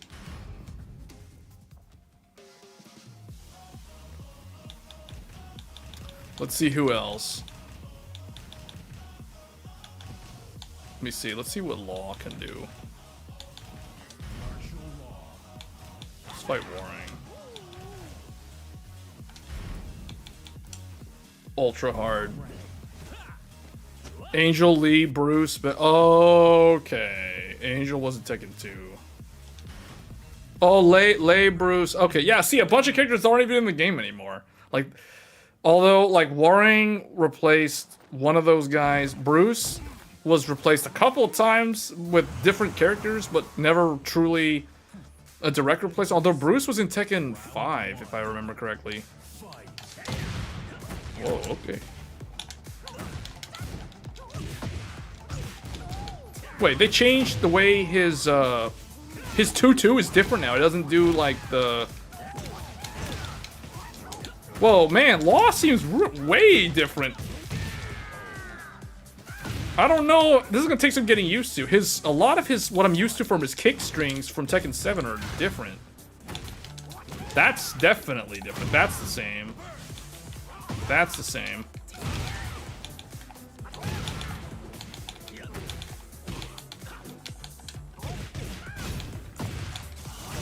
Oh, he tried doing unblockable.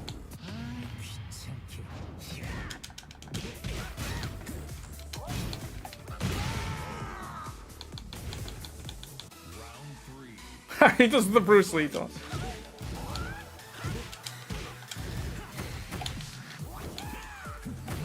Oh, okay, that's a nice low.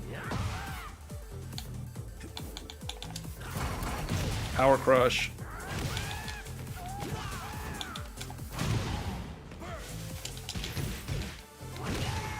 Man, the somersaults are still just as cheesy as they always have been.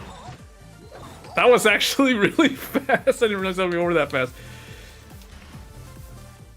All right, let me see. So he's definitely different because there was a time where I tried to main Law. It was a little bit like toward Tekken 2 and Tekken 7, but he definitely seems different. I mean, it's still very familiar, but definitely different. All right, let's see Asuka. Oh, they brought back her Tekken 5 outfit. Has been missing for like 3 Tekken games.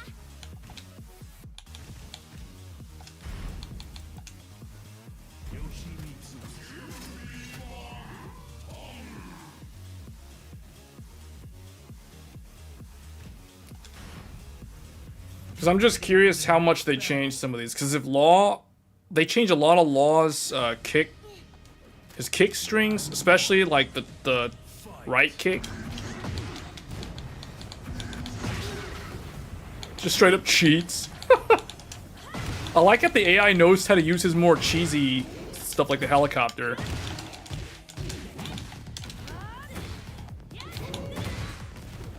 Have you ever tried Virtua Fighter? A long time ago, but I've never really been into it.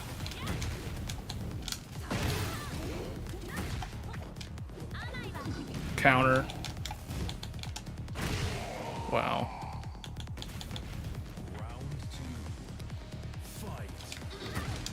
Okay, oh, they changed some of her strings. She still has her while sidestepping that thing. Oh, that's a heat engager now? Wow, okay, that's new.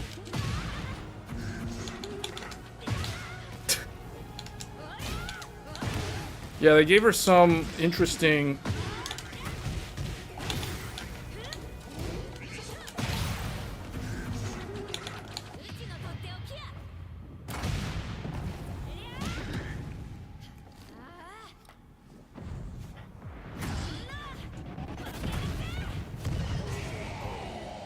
Yeah, she's definitely a very beginner-friendly character. She's that fighting style, like June's fighting style, has always been really good. Like if you're new to fighting games, this character is actually really easy to learn. Kazuya is also pretty easy though. Like if you want someone who hits like really hard.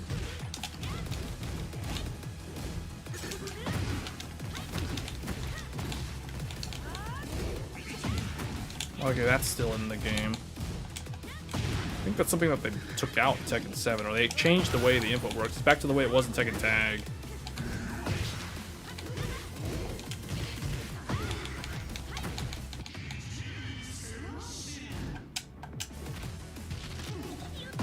Virtua Fighter 3 is playable inside like a... Yeah, I know. I saw a review.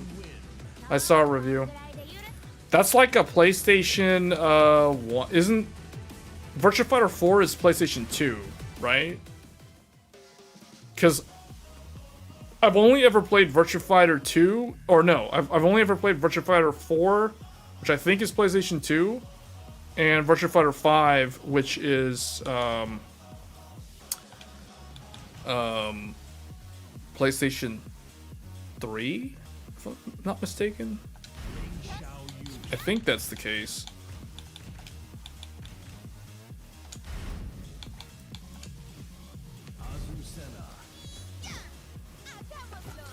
I don't know, like the fighting games that I mean, to me, Virtua Fighter was very technical. Although I say that and like Tekken's like, they say Tekken's like the hardest fighting game to master. I don't know, Virtua Fighter was an interesting game. I kind of thought Dead or Alive was more approachable than that though. I feel like Virtua Fighter and Dead or Alive are a lot more similar than this game. Wait, they changed... What? She doesn't do... What? They changed that. How do I do... That was one of my main launchers in Tekken 7. I can't even do that anymore. Man, she's definitely different. I don't know what I'm going to do with this character. Like, this was one of my mains in Tekken 7, at least in the vanilla Tekken 7. And I don't even know how to do proper launchers anymore. Okay, that still works. That's different. What? She plays like she played in like Tekken 4. I don't know how I like this. I don't really like the changes that they made to her. I don't like that I can't do sidestep. I can't do sidestep 3 anymore. It doesn't launch. Or it doesn't knock them down and put them in the air.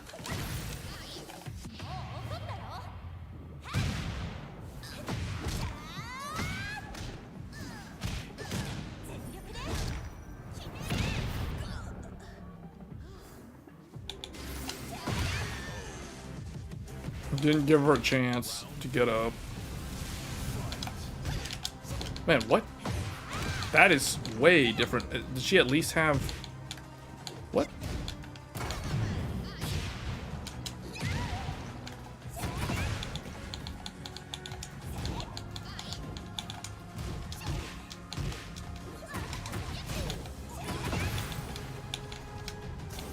Man, I don't like that I can't do... Unless the sidestep, this one, sidestep 4, is what I would need to do that side cross launcher. Man, that's weird. Xiaoyu is so different from Tekken 7. That's probably the biggest different character, like way different. All right, let me try Lee.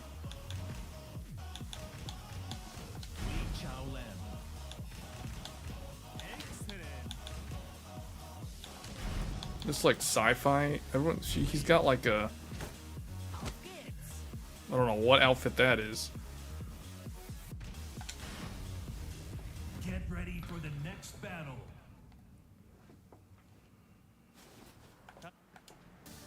Bist du bereit?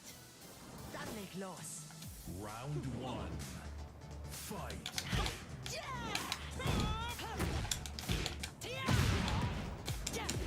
Man, what is going on here? He still has that. Oh, okay, so he...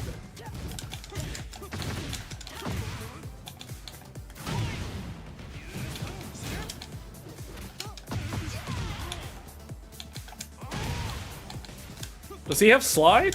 I can't do his slide. What's going on here? This is so different. Why did they change like so many of the base combos? What? How did I live? How did I live through that? The power crush, the rage burst had enough. I had enough HP to survive that low for some reason. What? I don't think I should have won that round.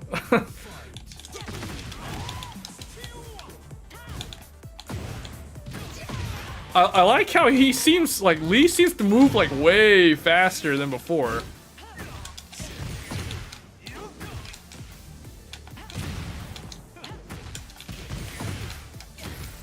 I can't seem to do my knee launch though. Like, there we go.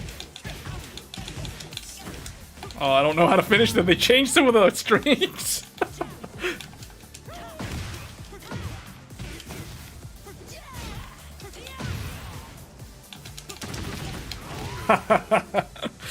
Oh man, this game is gonna be fun. Like, I'll be playing this a lot this weekend. That's my old DR to the wall. That's my wall carry, but I don't know what to do now in this game to finish that.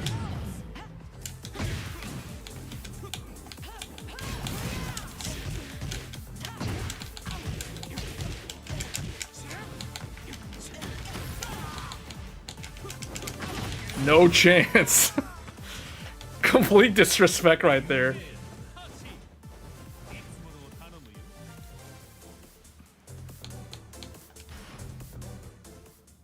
I don't know. Definitely, it feels like a completely new game. They've added so many different strings.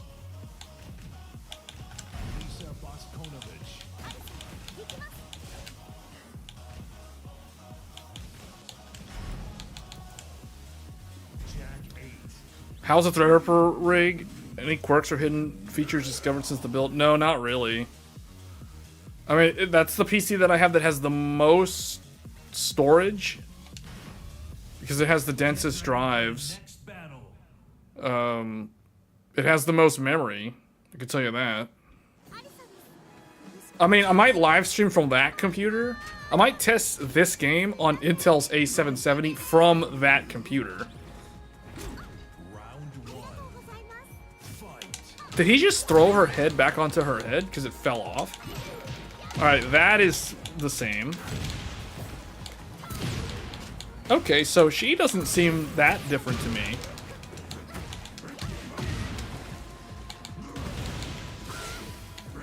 I know that she has some new, like, She has some new chainsaw moves. I didn't play much Elisa in Tekken 7. I have main Elisa and Xiaoyu in Tag 2. Mainly because they were like two of the main characters in the movie. So I learned those two characters from watching the movie. Yeah, she still has lots of like strong single hits. I don't know how to do heat engager though. Just manually do it.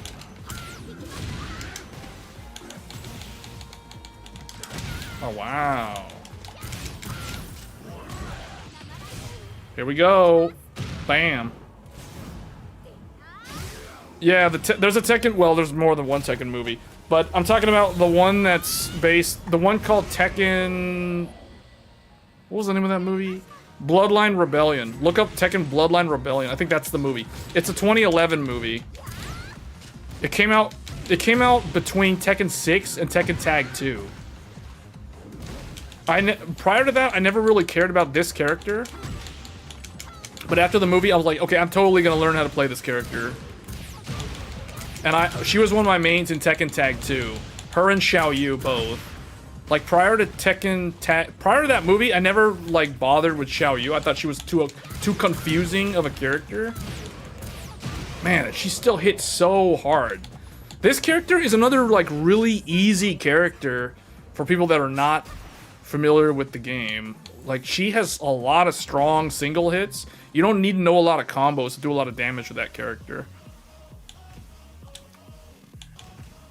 Lars, let's see what Lars can do. Lars looks so edgelord.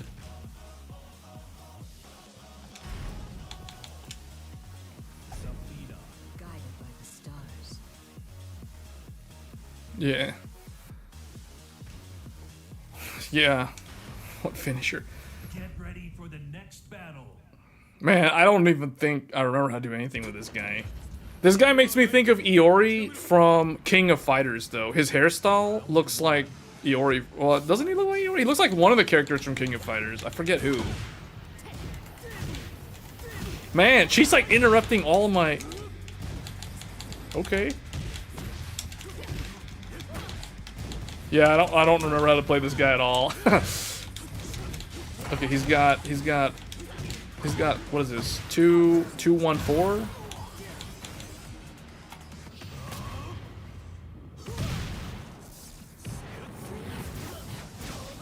This is not going to kill. She's going to survive, and I'm going to have, like, no damage.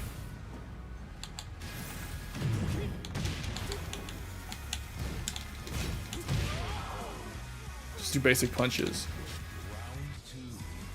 He's so, like, this guy's just straight up anime style fighting. Like, look how he's all spinning around. And his hair is so gravity defying, even in a thunderstorm.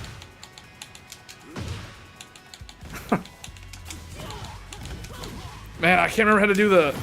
I'm trying to remember how to do the weird, Okay, that's his hop.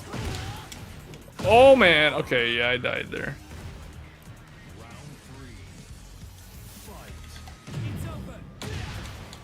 She's like, it's over, and she gets knocked down.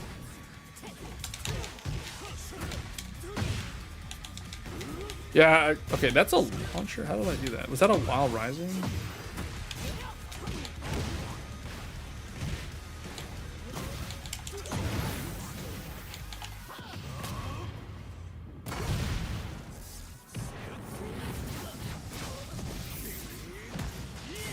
He has Sasuke from no, that's like Rasengan. That's Naruto's finisher, isn't it? They look like he did a Rasengan attack.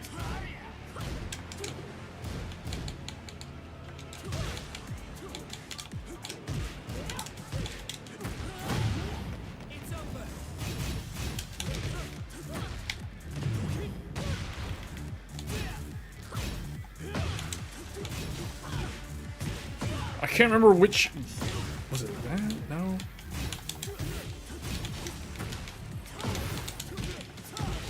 Alright, there we go. That was like a really basic combo that I just invented on the fly. I don't know what that was.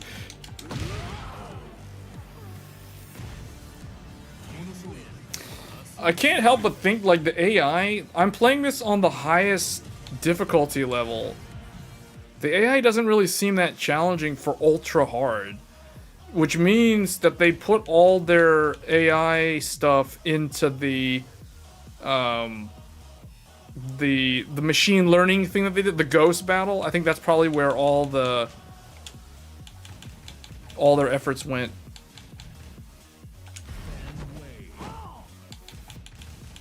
Let me fight Law. See, like, I'm fighting on ultra hard, but they don't really seem like they're doing that much damage to me.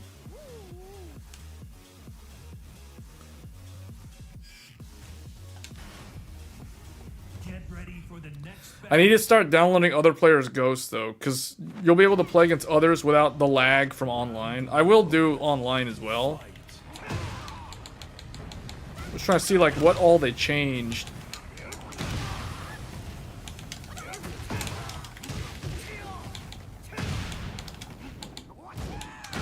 Yeah, Fang feels very much the same.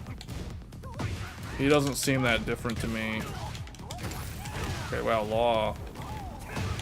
Maybe the AI heard me say that it's not doing enough damage, so they're like, okay, we'll just do this now. We'll just play harder. round 2. Fight.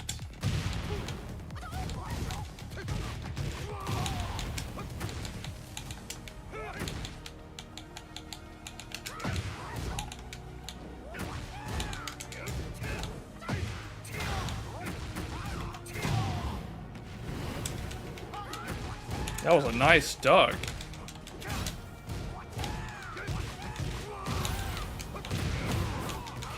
Wow, he took lava damage?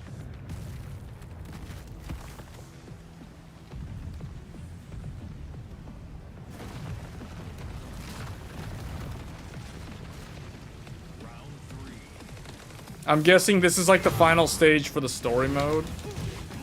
Takes place in outer space. I unlocked some kind of achievement. I don't know what it was. I just heard the notification.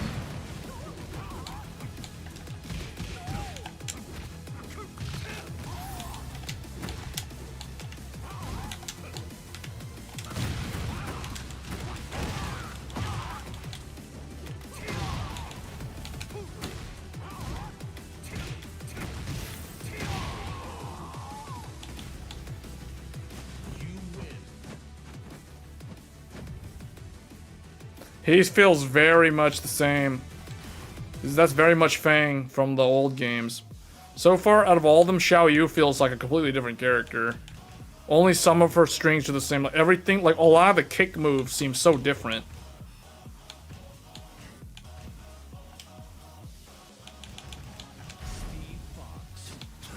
Alright, let's see. Boxing versus Taekwondo. Boxing versus Taekwondo. Let's see how that goes. Reminds me of Unreal Tournament's Facing Worlds. Capture the flag map. Really? They had a map that looked like that? What? With the lava?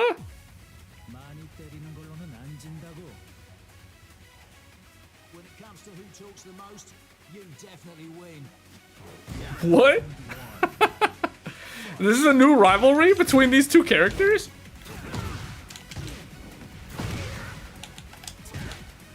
Oh, he made him lose the hoodie.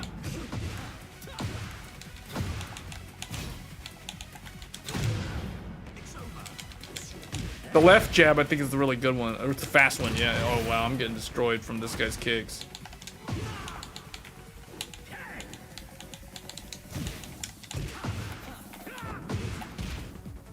What? What did I just do? I don't even know what I did. I don't even know what that was. It like grabbed him. I did like a grapple. Like in a boxing match. That's new? I didn't even know he had that. I don't even know if that's new or if that's something that I just never did in the previous Tekken games. Whoa, that was a huge launcher. Where's his, what? What's his, I don't remember how to do Steve. Steve had, oh, okay, there it is. That's not the right one, though. What am I trying to do? Oh, he tried to do. Oh, the hook, the right hook. This doesn't look good for Taekwondo. Boxing is just straight up like winning here, 2-0.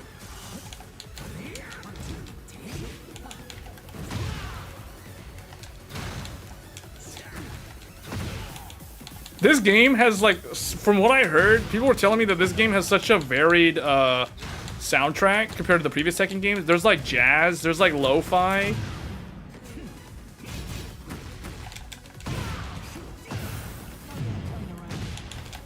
Oh man, I somehow extended that without even knowing what I'm doing with this guy. I literally don't know how to play Steve. He does seem kind of like he always played, although he does have some different... His evasive stuff is all the same from what I can tell.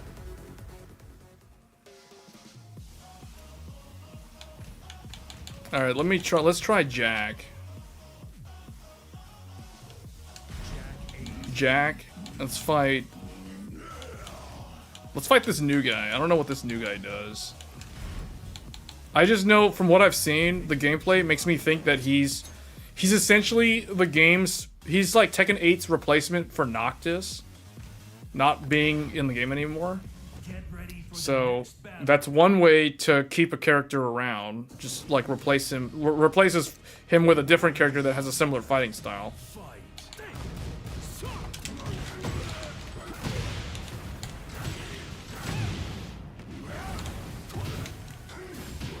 I don't even know what was that. What was that?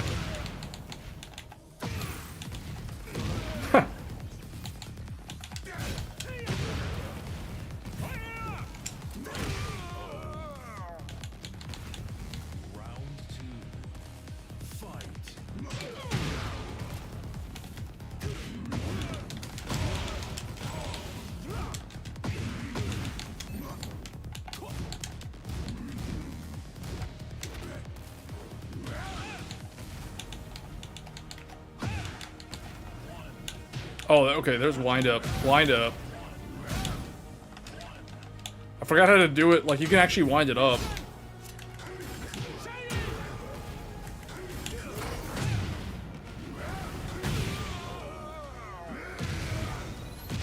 What? I don't even know what I did. Like, somehow I did a huge combo.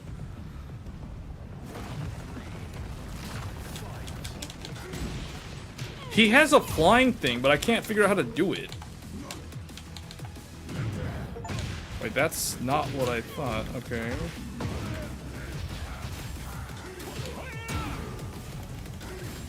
I'm just doing the flex move, and it's causing me to lose so much health.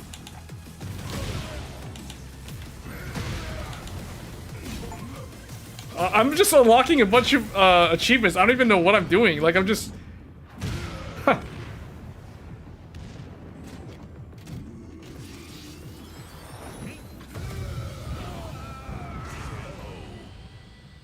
Jack took damage from something. Oh, from the blowback from the cannon. He feels like Jack, but I couldn't figure out how to make him fly because he had like typically 3+4 makes him fly in the air, but I couldn't. It wasn't activating, so I don't know. It's probably a different input, or they took the move away. Although I don't know why they would take away the cheesy moves.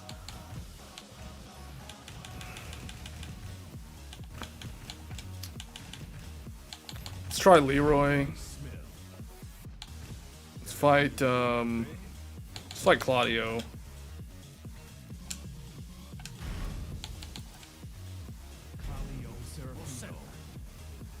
These are both characters from Tekken 7. So we'll see. Like, I never really played much of Claudio, and Leroy came out as DLC like later on when I wasn't that interested in the game anymore. I think it was like the 2nd or 3rd year.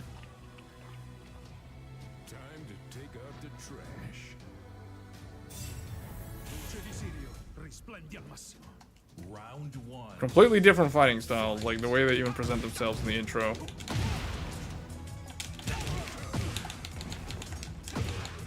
This is Donnie Yen from the Yip Man movies.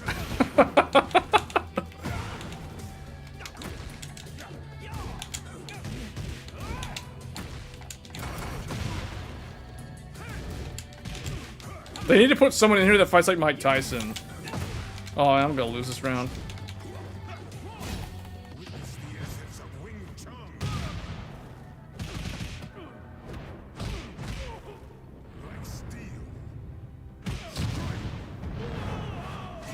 Wow. Okay, I like his rage art.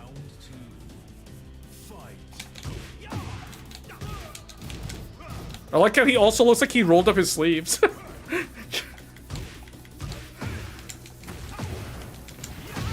Wow, that was...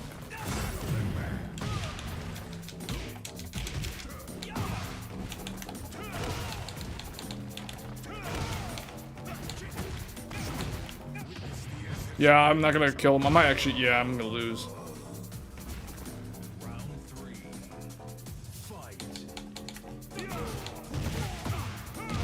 Wow. Okay. That's an interesting attack throw.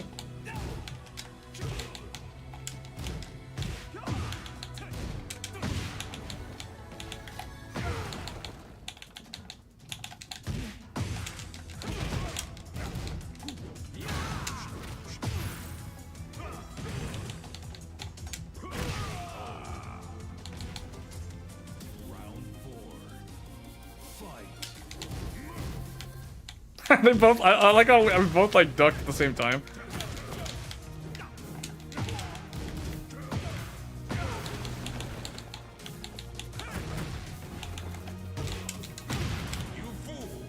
Okay, that's another attack throw.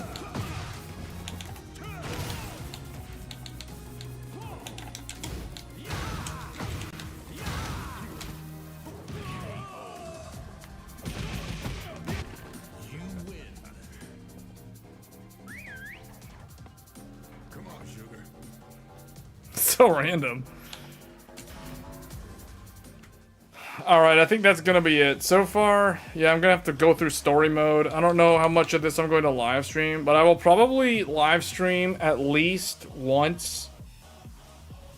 Either this game or Like a Dragon Infinite Wealth. So we'll take a look at that game as well. I don't think either one of these games are really that hard to run. But yeah, that's probably gonna be it for this stream. So anyway, guys, that's gonna be it for This Week in Tech. Once again, if you're new to the channel, get subscribed if you like all things technology related, such as overclocking, RAM, CPUs, GPUs, etc. And then we do benchmark comparisons from time to time on games that are relatively challenging to run. And we do the weekly live show like this every Thursday. If you have questions, if you watch a video and you have questions about like a particular component, feel free to throw that out in the chat and we'll answer that live. So with that being said, I'm going to go ahead and end the stream here. Once again, thank you all for watching, and I will catch you guys in the next one. Thanks.